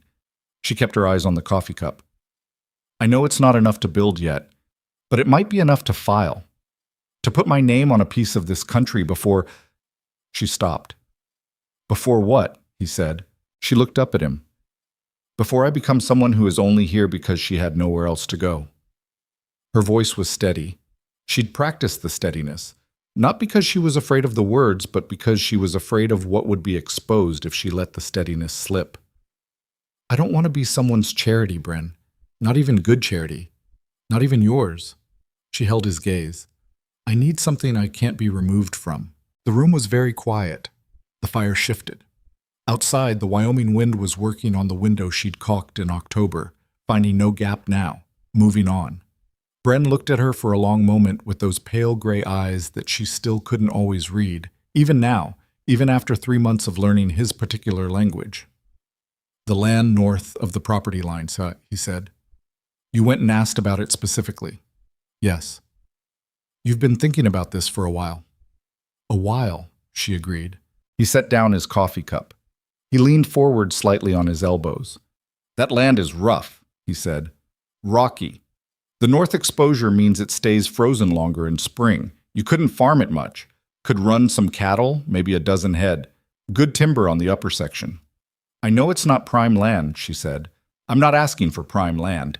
You're asking for your own land, he said. Yes. Another long silence. She kept her hand still on the table and her eyes on his face. It's a smart decision, he said finally. She hadn't expected that. You think so? If I were you, he said slowly, and I'd come out here with nothing and needed to make something that couldn't be taken. He stopped. Then, yes, it's a smart decision. Land is the one thing in this country that means something absolute. He paused. You'd need help. Filing straightforward, but building a structure on the claim, that's the requirement, and doing that alone. I know I'd need help, she said. I'm not asking you to do it for me. I'm asking, she paused, because what she was asking was complicated and she hadn't found clean language for it yet. I'm asking if you'd be willing to help me when the season allows, as a neighbor. The word sat between them. Neighbor, not employer, not benefactor, not the man whose roof she slept under by a desperate arithmetic of available options. A neighbor, someone whose land adjoined hers, who helped because that was what this country required of the people who lived in it, and between whom there was mutuality rather than debt. Bren looked at the table, looked at his coffee cup, looked at her. You'll file in your name, he said. Yes, and you'll keep working here through the winter. The arrangement stays what it is. Yes, unless you want to renegotiate it. He shook his head once. Then he said, when the ground thaws enough to work, March, maybe April, we'll go out and look at the north section together. Mark what's buildable. Figure the timber. He paused. And yes, I'll help. That's what neighbors do. The word coming back from his mouth sounded different than it had coming from hers. Settled, like something had been agreed to that went past the obvious content of the sentence. She was aware of this difference the way she'd been aware of the warmth of his hand in the dark yard, with the part of herself that was not involved in calculation. Thank you, she said. Don't thank me yet, he said. The north section in a Wyoming spring is nobody's idea of a good time. She almost smiled. She let herself just slightly, just enough. I've caulked windows and fixed fence in a blizzard and learned to shoot in 2 months, she said. I expect I can manage a Wyoming spring. He looked at her with that expression she'd come to think of as his version of warmth. Undemonstrative, slightly compressed, located mostly around the eyes. Yeah, he said. I expect you can. Outside, the wind found something to push against, and the house answered back, solid and unyielding, the way a thing answers when it's been built to last. The fire burned. The coffee cooled. The night came down over the mountain with the total authority of Wyoming winter. And inside the lamp-lit kitchen, 2 people sat across a table from each other and did not say the larger things that were accumulating between them, because neither of them was ready yet, and because some things hold more power in the waiting than they would in the saying. But the map had shifted. She could feel it, the way you feel a change in terrain under your feet before you can see it with your eyes. Something had moved in the conversation, in the room, in the quiet specific mathematics of 2 people who had started as strangers and were now, unmistakably, something else. She picked up her coffee. It was cold. She drank it anyway. Tomorrow, the north section would still be frozen and unworkable. Tomorrow, there would be cattle to water, and ice to break, and wood to stack, and a ranch to run against the demands of the coldest month of the year. But somewhere under the frozen ground of what she was beginning to call her country, something was already shifting. Working its way upward, slow and stubborn, the way everything that survives a Wyoming winter eventually does. Toward spring, toward something she did not yet have a name for, but recognized, the way you recognize the smell of snowmelt before the ground is actually bare. As something that was hers, as something that was real, as something that had not been given to her but built, by cold and by work, and by the daily insistence of her own presence in a place that had not expected her, and had not been gentle with her, and had, without meaning to, become the most honest place she had ever lived. February broke slowly, the way Wyoming released winter. Not all at once, but in arguments, cold yielding a few degrees and then reclaiming them, the light strengthening in the afternoons while the mornings stayed brutal. The ranch held its rhythm. The cattle survived. The horses stayed sound. The fence lines held, mostly, except for a section on the south boundary that went down in a late storm and cost them a full day to repair. Working in one that made conversation impossible and thought barely manageable, Lenora had stopped counting the days sometime in January. She'd stopped measuring her time there in terms of the life she'd left or the life she'd expected, and had begun measuring it instead by the more immediate currency of what needed doing next. That shift had happened without ceremony or announcement. She'd simply noticed one morning that Cincinnati felt like something she'd read about rather than something she'd lived, and that the feeling was not loss but distance, the neutral kind. What she did not stop noticing was Bren. If anything, she noticed him more as the winter deepened, in the specific way that enforced proximity reveals things that ordinary distance keeps hidden.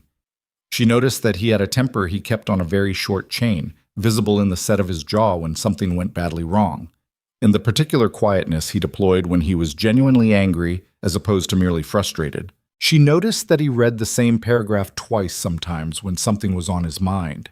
She noticed that he was better with animals than he was with people, not because he was cold toward people, but because animals did not require the management of their interpretations of him, and that management cost him something. She noticed that he looked at her sometimes when he thought she wasn't watching, with an expression she recognized the shape of, even if she wasn't fully prepared to name it. She noticed all of this and filed it under the category of things she was not yet ready to act on, and she kept working, and the winter kept going. And that was the situation when Evelyn Maddox arrived on the third Thursday of February. Lenora was in the kitchen when she heard the horse, not Coleman, a different rhythm, lighter, and looked out the window to see a woman crossing the yard with the unhurried directness of someone who knew exactly where she was going and had not come to be welcomed, only to arrive. She was shorter than Bren, but carried herself with a similar economy of movement, dressed practically in a heavy wool coat and boots that were serious about their function. Dark hair, like his, though hers was longer and pulled back efficiently. She looked from a distance like a woman who had been forming opinions her entire life and had gotten quite good at it. Lenora dried her hands on her apron and went to the door. The woman stopped when she saw her. Her eyes, the same pale gray as Bren's, which answered one question, moved over Lenora with a directness that was not hostile but was absolutely comprehensive. "You're the woman from the train," she said. "I'm Lenora Hale," Lenora said. "You must be Evelyn. Bren mentioned me." It was not quite a question. Once or twice. Evelyn Maddox absorbed this with a slight nod, the way you'd note a landmark on a trail.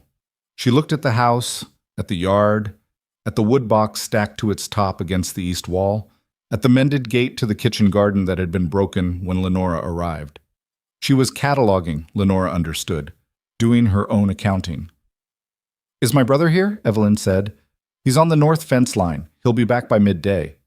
Lenora stepped back from the door. "Come in out of the cold." A pause. Brief, but real. The pause of a woman deciding something. Then Evelyn came inside. She stood in the kitchen and looked at it with the same thoroughness she'd applied to the yard. Lenora went to the stove and poured coffee and set the cup on the table and sat across from where Evelyn would sit. An invitation without language. Evelyn sat. "The ledger," Evelyn said, picking up the cup, looking at the table. "Bren told me in his letter you'd organized it. It needed doing." "He's been keeping his accounts the same chaotic way since he was 22, Evelyn said. "Nobody's managed to change it." "I didn't change it," Lenora said. "I organized what was already there. He still keeps it his way. I just put it in order every month." Evelyn looked at her over the rim of the cup. Something shifted very slightly in her expression, not softening, more like a small recalibration. "How long have you been here?" 4 months, roughly.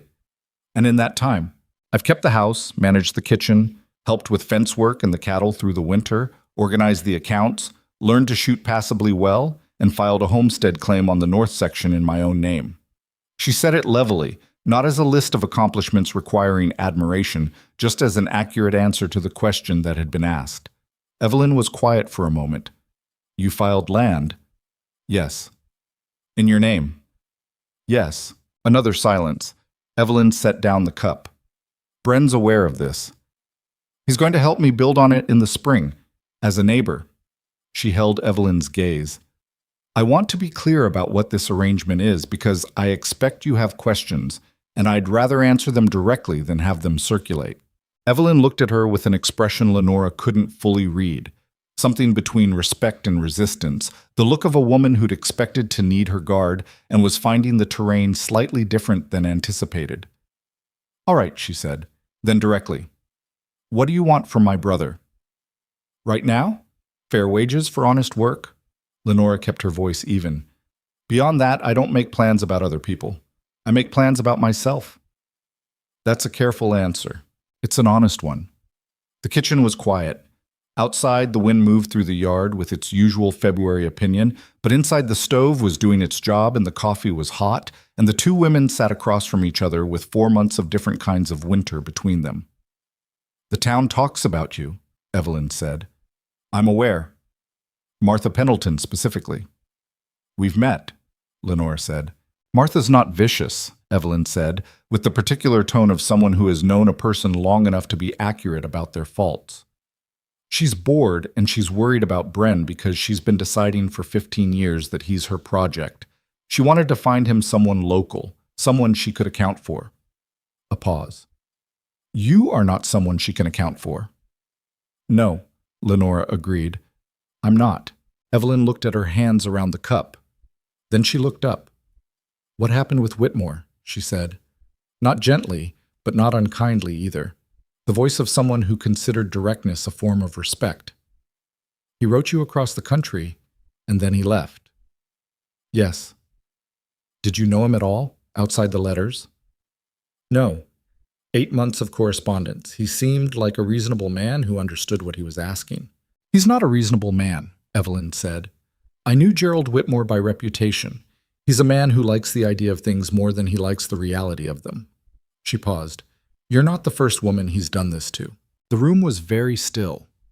Lenora kept her face steady while this information reorganized something inside her. Not the wound of it, that had scarred over by now, but the narrative. He's not a reasonable man. Not the first. She had told herself for 4 months that his departure was about some failure of chemistry between paper and reality, that perhaps she had presented herself differently than she actually was, that some version of the fault was hers. The possibility that the fault had been his entirely, from the beginning, and that she'd been a casualty of a pattern rather than a particular mistake, that landed differently. I see, she said carefully. I thought you should know, Evelyn said. Not because it changes anything, but because women in this country spend too much time carrying weight that isn't theirs to carry. Lenora looked at her. That's a generous thing to tell me. It's an accurate thing, Evelyn said. I don't bother with generous things when accurate ones will do. She picked up the cup again. My brother, is he treating you fairly? Genuinely? Yes, Lenora said without hesitation. He can be difficult. He doesn't explain himself and he keeps things. Evelyn used the word like a technical term. He always has. You don't always know what's in there. I've noticed, Lenora said. Does that bother you? She thought about this honestly. Less than it did 4 months ago. Something in Evelyn's face settled. A tension releasing that Lenora hadn't recognized as tension until it was gone. All right, she said. She looked at the kitchen, at the organized shelves, at the mended curtain on the window, at the clean, dry sink. Then she looked at Lenora's hands on the table, rough-palmed, work-calloused, with the fading remnant of the wire cut from October still visible as a thin silver line across her left palm. You've worked hard here, Evelyn said. It was not effusive. It was simply stated the way you'd state a measurement. The work was here to do, Lenora said. Bren came in from the north fence line at 11:30 and stopped in the kitchen doorway when he saw his sister, with an expression that moved through surprise and settled into something that was cautious but not unwelcoming. Ev, he said. You look thin, Evelyn said, standing to embrace him with the brisk efficiency of a woman who expresses affection through action rather than sentiment. I'm not thin. You were thin at Christmas and you haven't gained any of it back. She stepped back and looked at him with the particular critical inventory of an older sibling. Are you eating properly? Lenora feeds me better than I've fed myself in years, he said, which came out straightforward and factual and landed in the kitchen with a weight he clearly hadn't calculated. He looked at Lenora briefly, then away. What brings you out? The past must have been rough. It wasn't bad. I came because I haven't seen you since Christmas, and because, Evelyn paused, because I wanted to. Bren poured his own coffee and looked at his sister and then at Lenora with the expression of a man reading a room and finding it different than expected, but not worse. You two have been talking, he said. We have, Lenora said. About what? Things, Evelyn said. He looked at them both for another moment, then sat down at the table, and the three of them occupied the kitchen together, and after a while the conversation opened up into something easier. The winter, the ranch, the north section. Evelyn's own life in the town of Faro, where she kept a small school. The stiffness dissolved the way stiffness does when no one insists on maintaining it. Evelyn stayed 2 nights. In those 2 nights, Lenora learned more about Bren's history than she had in 4 months of proximity. Not because Evelyn was indiscreet, but because a sister's way of talking about a brother, even a careful sister, illuminates things that the man himself will never choose to illuminate. She learned that there had been a woman before years ago that had ended in the specific way that hard country relationships sometimes ended. She'd gone back east, unable to manage the isolation, and he hadn't followed, and the gap that left in him had never quite been refilled. She learned that the war, there had been a year of it, when he was 19, which accounted for things in his face that were older than his age, had given him the specific relationship with silence that men who've survived loud things often develop. She learned that the house, the land, the isolation he'd built around himself was not entirely natural temperament. Some of it was chosen armor. She stored all of this carefully and said nothing about it to him, because it wasn't information she'd been given to use. It was information she'd been given to understand with, which was different.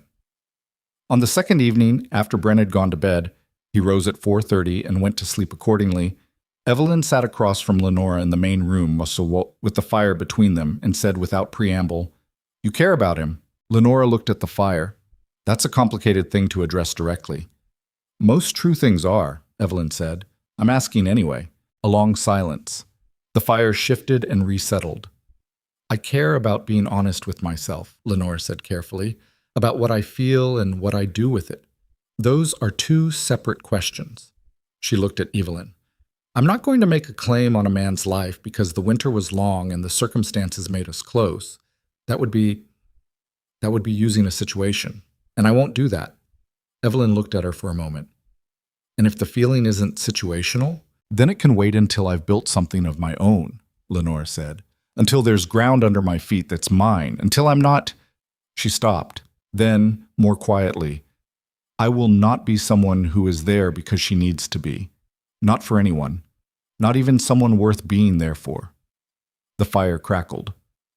Outside, the Wyoming night was absolute.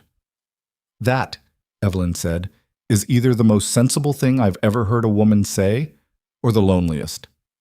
"It might be both," Lenora said honestly. Evelyn left on the 3rd morning. She embraced Bren with the same brisk efficiency, and then she turned to Lenora and extended her hand, and when Lenora took it, Evelyn held it for just a moment longer than a handshake required. "Write to me," Evelyn said, "when the building starts. I want to know how the north section comes along." "I will," Lenora said. She watched Evelyn ride out through the gate and down the trail, and she stood in the cold yard until the figure on horseback disappeared around the first bend in the trees. Bren came to stand beside her. "She like you," he said. "I couldn't tell," Lenora said. "She shook your hand," he said. She doesn't shake hands with people she doesn't like." She looked at him sideways. He was watching the trail where his sister had disappeared, with an expression that was private and fond in the compressed way he kept fond things. "She told me about the woman before," Lenora said. She'd decided on the directness deliberately. Not extensively, just enough.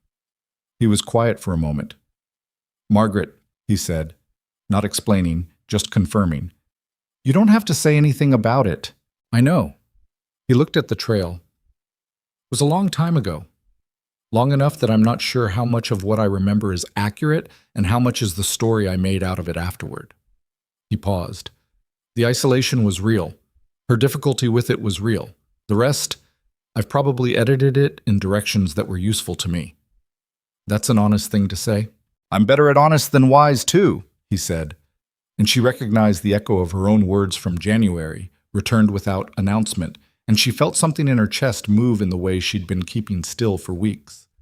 The ground will be workable in 6 weeks, she said. Maybe 8. 6 if we're lucky, he said. 8 if we're not. I want to be there when you mark the timber, she said. I want to see which trees come down. They should be my choice. He looked at her. Your land, he said. Your trees. Of course they're your choice. She nodded once. Then she said, Thank you for this winter, Bren. For not making it something I had to apologize for surviving. He was quiet for a long moment, in the way that meant he was being precise rather than slow. You didn't survive it, he said. You worked it. There's a difference. He looked at her with those pale gray eyes in the pale February light. The land knows that. This kind of country. It keeps accounts. You've been building credit here all winter. She looked out at the yard, at the fence line, at the pine forest beyond, at the mountains above it all with their permanent snow, keeping their own accounts in a language older than any of this. Good, she said quietly. I intend to collect. They stood in the cold together for another moment, not speaking, not needing to, with 6 weeks of frozen ground between them and spring, and the north section waiting under its snowpack with the patience of land that has been waiting since before anyone thought to put a name on it. Whatever was building between them, and it was building, she was past pretending otherwise even to herself. It would wait those 6 weeks too. It was in the nature of things worth having in this country that they required the right season. You couldn't rush the thaw. You couldn't build on frozen ground. But spring was coming. It always came, eventually, even here. And when it did, she would be ready. Spring in Wyoming did not arrive the way spring arrived in Ohio. In Ohio, spring was a gradual brightening. The mud, then the crocuses, then the smell of wet soil turning in someone's garden, the whole business unfolding with a kind of domestic reasonableness. In Wyoming, spring was a negotiation conducted at volume. The snow did not melt so much as argue its way off the mountains in fits and starts, the creeks running hard and brown with snowmelt one week, and then freezing back over at the edges the next. The temperature swinging 15 degrees between morning and afternoon, with the casual unpredictability of a country that had not yet decided what month it was. March came and went with 2 more storms and a week of false warmth that fooled nobody experienced and fooled Lenora only once, before she learned to read the particular quality of light that preceded another cold snap. April arrived and the ground began, reluctantly, to give. The creek ran full and loud. The first pale green showed on the south-facing slopes where the sun had time to do its work. Lenora stood on the north section for the first time in mid-April, on a morning that had finally achieved something resembling actual spring, and looked at what she owned. It was not beautiful land, not in the way that Wyoming could occasionally achieve beauty. No sweeping valley view, no dramatic peak framed at a perfect angle. The north section was rougher than that. Rocky outcroppings pushed through the hillside at irregular intervals.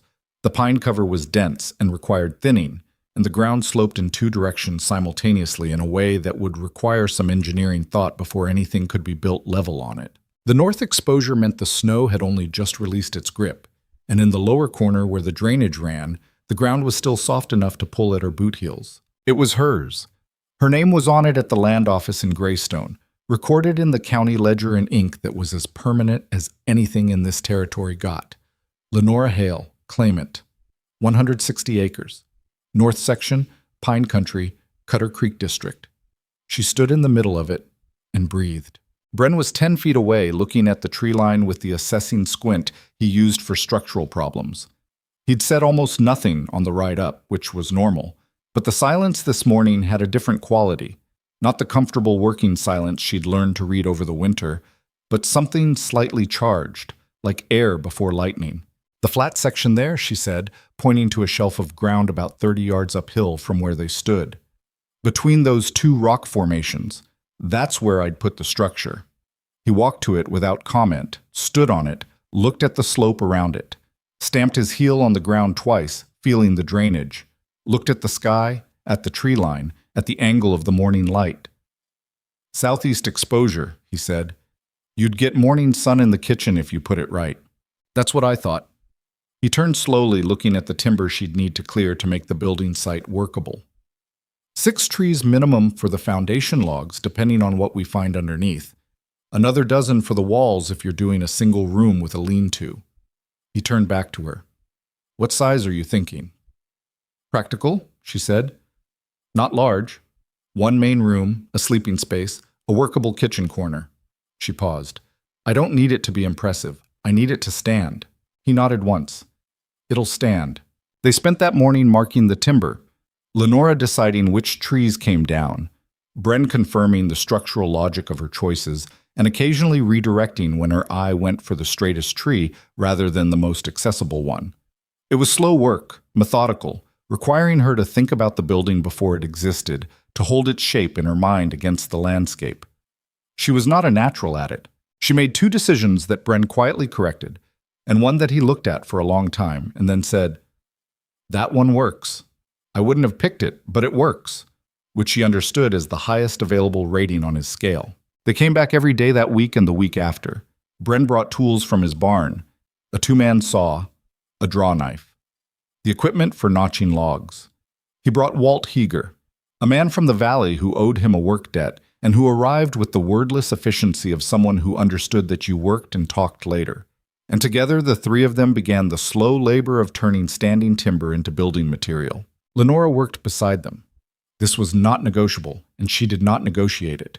She worked the small end of the 2-man saw until her arm shook, and then she worked the draw knife, and then she moved logs with the cant hook until she understood, in her body, why frontier women aged visibly in ways that had nothing to do with sunlight. The work was deep and heavy and completely without glamour, and it was the most purposeful she had ever felt in her life. Walt Heger watched her for the first 2 days with the cautious neutrality of a man who has opinions he hasn't yet decided to share. On the 3rd day, at the midday break, he said, "You're not what I expected." "What did you expect?" she said, handing him the water jug. "The station story." He took the water. Woman left on the platform. Needed rescuing. He looked at the log she'd been working. "That's good draw knife work." "Thank you," she said. "I'm not being polite," he said. "I'm noting it." He handed the jug back. "Bren teach you that?" "He showed me once," she said. "I worked out the rest." Walt Heger nodded slowly, the nod of a man updating his accounting. He didn't say anything more about it, but his manner shifted. Not warmly, exactly.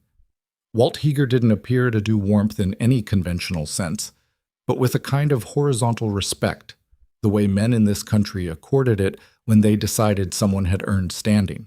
The walls went up over 3 weeks in May, rising from the foundation logs in the specific way that rough timber construction rises.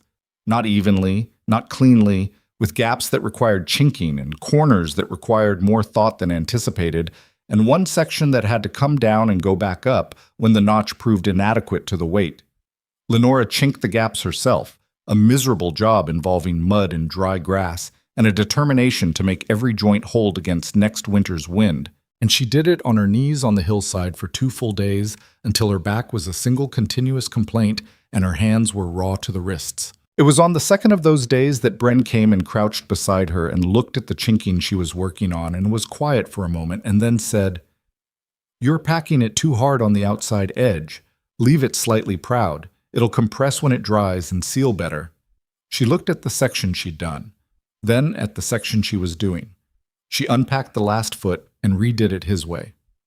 "Better," he said. He didn't leave. He stayed, crouching beside her, and after a moment he picked up a handful of the chinking material and began working on the section above her. They worked the wall together in silence for an hour, moving along it in opposite directions, meeting in the middle, and she was aware of him beside her with the specific precision that she'd stopped pretending was just professional awareness. It was more than that, and had been for months, and they both knew it, and neither of them had said it yet, and the wall between saying and not saying it had been getting thinner since January. "Ev wrote me," Lenora said, her hands still working. "What did she say?" "That she thought I was either the sanest woman she'd met in years or the most stubborn. She wasn't sure which." "Both, probably," Bren said. "She said the same thing about you." He made a sound that was his version of a laugh, small, involuntary, gone almost as fast as it arrived. She's not wrong. The chinking went into the gap and Lenora smoothed it carefully, leaving it proud at the outside edge the way he'd shown her. She felt him watching her hands work. "Why did you stay?" he said, quietly. Not accusatory, not searching for blame, just asking the way he asked things, because he wanted the actual answer. She sat back on her heels and looked at the wall. The pine logs were pale gold where the bark had been removed, the notches fitted tight, the whole thing rough and real and standing on her land in the May sunlight. "At first because I had nowhere better to go," she said. "That's honest, and I won't dress it up." She paused. "And then because the work was here. And then because the work started to mean something." She looked at him. "And then because of other things I wasn't ready to think about yet." He held her gaze. The spring light was different from the winter light, warmer, more direct, less forgiving about what it showed. "Are you ready now?" he said. "I'm building a house," she said. "I think that answers the question." "It answers one version of it," he said, "not the one I'm asking." She looked at him for a long moment.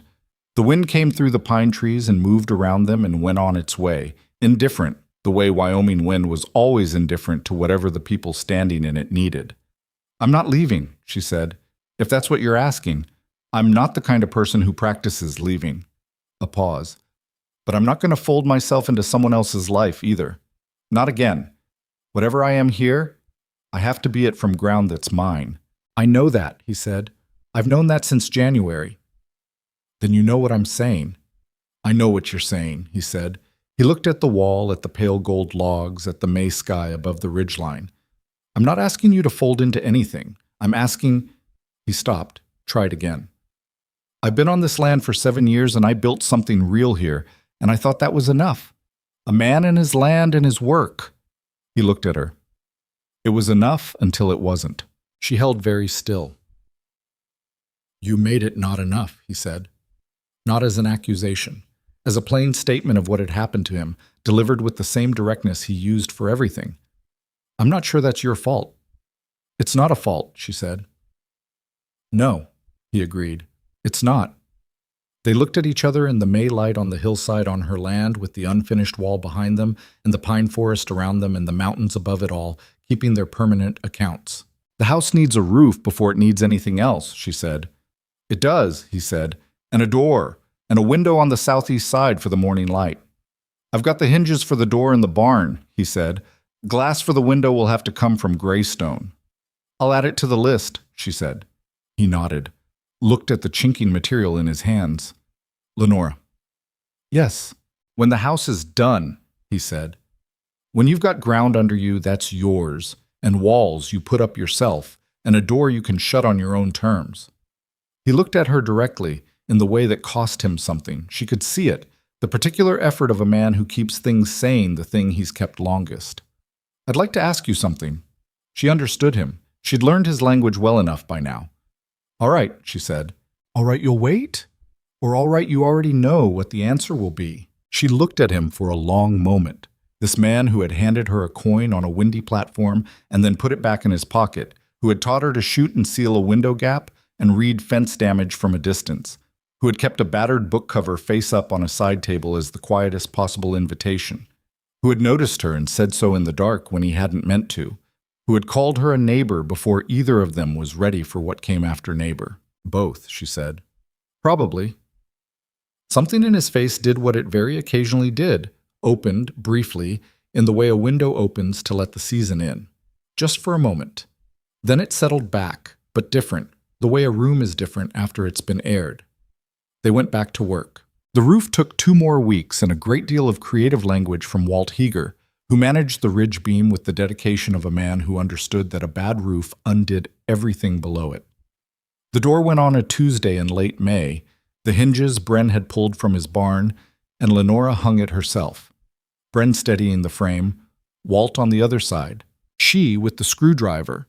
And when it swung on its own weight and latched cleanly, she stood back and looked at it and could not immediately speak. It was not a beautiful door, it was a functional door, rough timber, the latch hand-forged, the fit imperfect enough that it would swell in wet weather and they'd have to plane it eventually.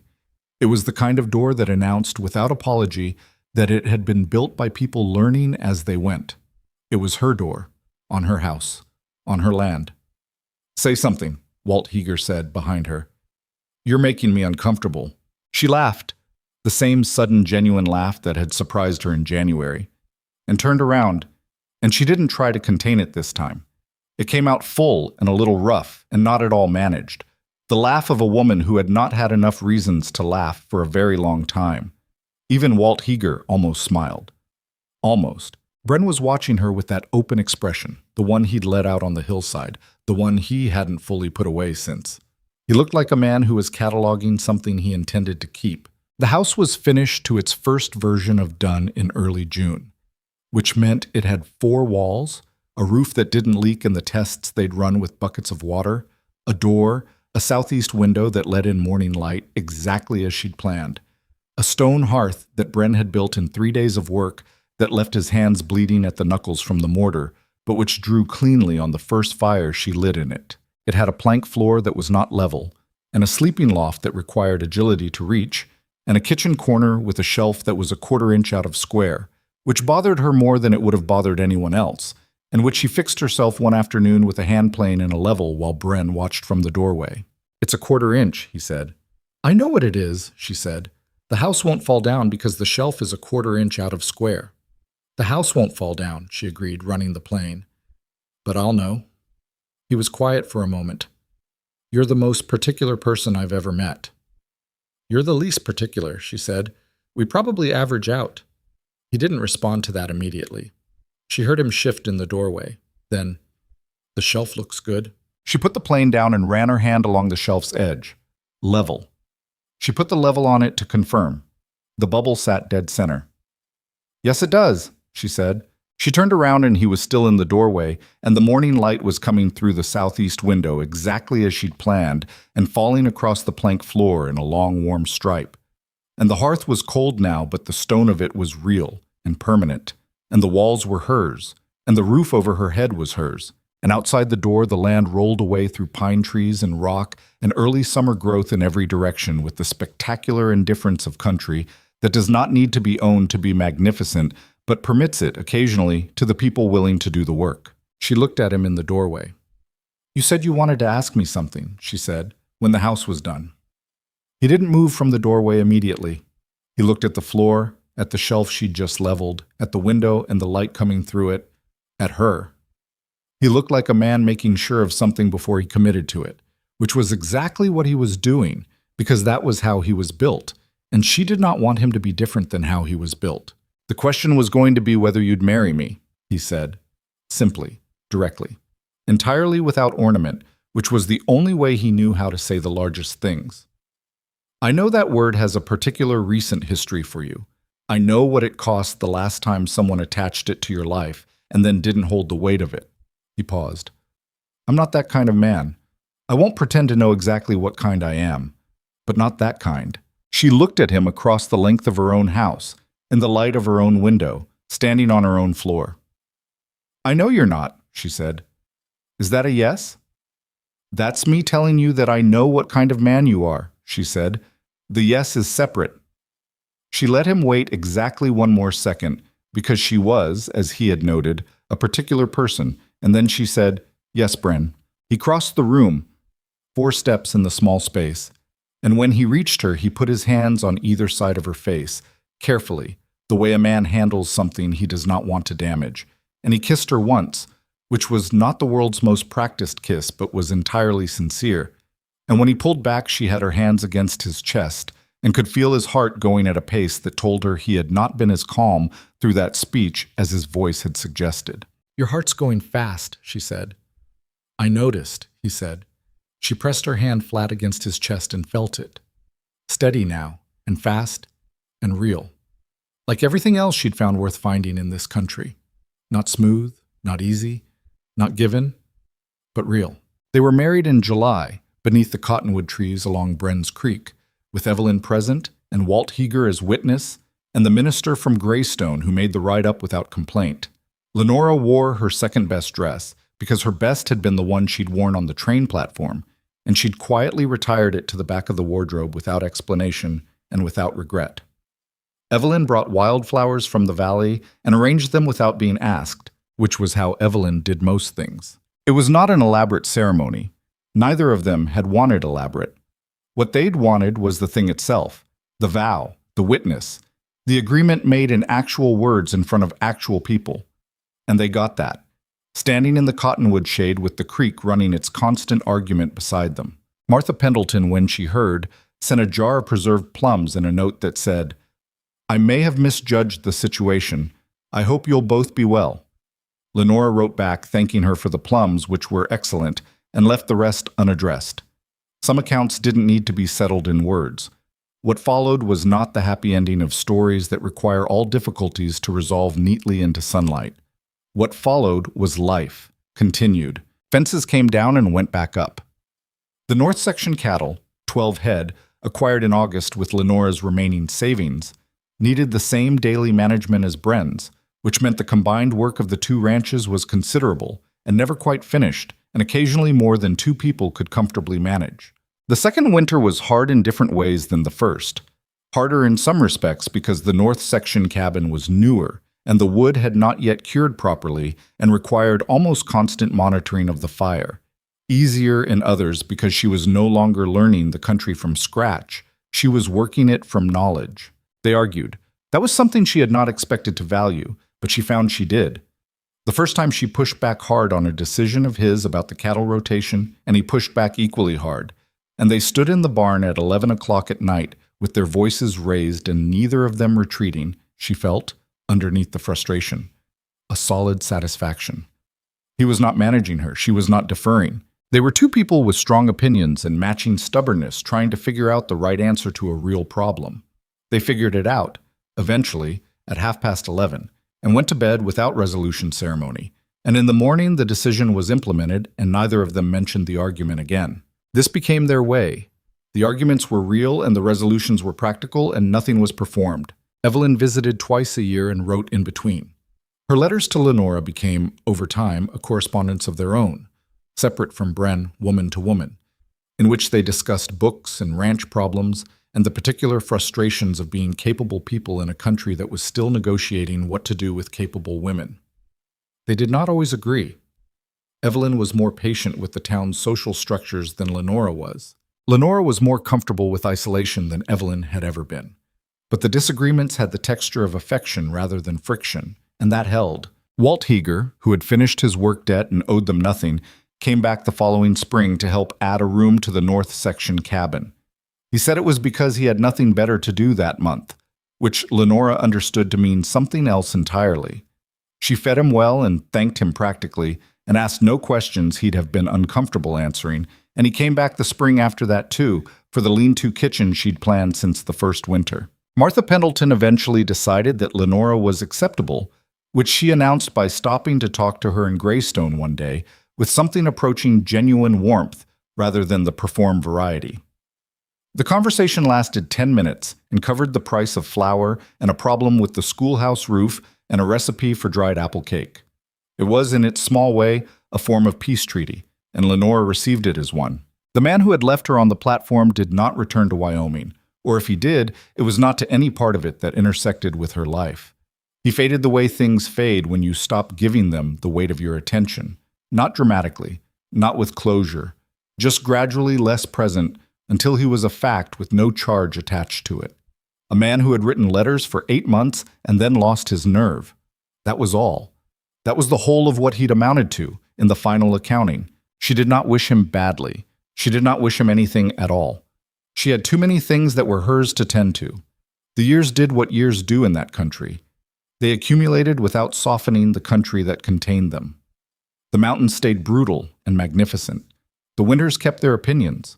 The work was always there, always more of it than the day could hold, always beginning again the next morning, regardless of how tired you were the night before. Lenora's hands, which had been city soft when she arrived, became the hands of someone who had done real work in a real place over real time. There was no glamour in that, and she did not seek any. The calluses were just the record of the labor, the way the scar on her left palm was the record of the wire, the way the faint lines around her eyes were the record of the squinting into Wyoming light that never quite stopped surprising her with its quality, even after years. What she had built, when she looked at it clearly, was not what she had come west to find. She had come west for a stranger's promise and a letter full of careful sentences, and the hope of a life handed to her by someone else's decision to include her in it. She had found none of that. She had found, instead, a platform in the wind and $14, and a man who didn't say much, and ground that nobody wanted particularly, and work that never ended, and a winter that tested everything she thought she knew about herself. She had found out what she was made of. That was not nothing. That was in fact the thing that everything else had been built on. There was a morning in their 5th year, an October morning, the mountains already white-capped, the aspens in the lower valley doing their annual brief gold before the cold took them. When Lenora stood in the kitchen of the north section cabin and looked out the southeast window at the light coming in the way she'd planned it, and she held her coffee in both hands, and she thought, this is the thing. This is what I came for, even though I didn't know it. Not the ease of it, not the beauty of it, though the country was beautiful in its uncompromising way.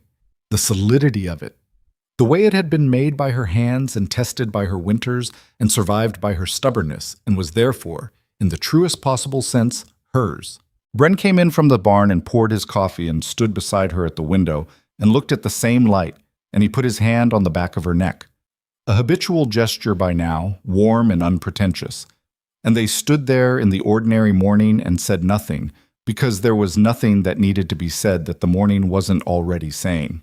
That was the thing about this country that had taken her the longest to learn, and that she trusted the most now that she had learned it. It did not offer comfort. It offered honesty. It showed you exactly what you were and what you had and what you'd built, without flattery, without cushioning, without the social agreements that softer places required. What it showed her on that October morning in their 5th year was this: a woman who had arrived with nothing she'd chosen and had built, season by season, something she would not trade for any of the easier lives she might have had instead. It wasn't a perfect life. No honest life is. There were mornings she was tired to the bone before the day had started, winters that pressed too hard, arguments that took too long to resolve, griefs that the work couldn't entirely cover. There were nights she lay awake and thought about the women she'd known in Cincinnati who had warm parlors and predictable seasons and lives that did not require them to know which end of a cant hook to grip. On those nights, she would listen to the mountain wind working its way through the pine trees, the particular sound that had frightened her that first night and that she could now read the way she read weather, its direction, its intent, its likely duration. And she would think, I know this place. I know it, and it knows me, and there is not 1 inch of it that I did not earn. Then she would sleep, and in the morning she would get up and build the fire and start the day. That, finally, was what it meant to be from somewhere.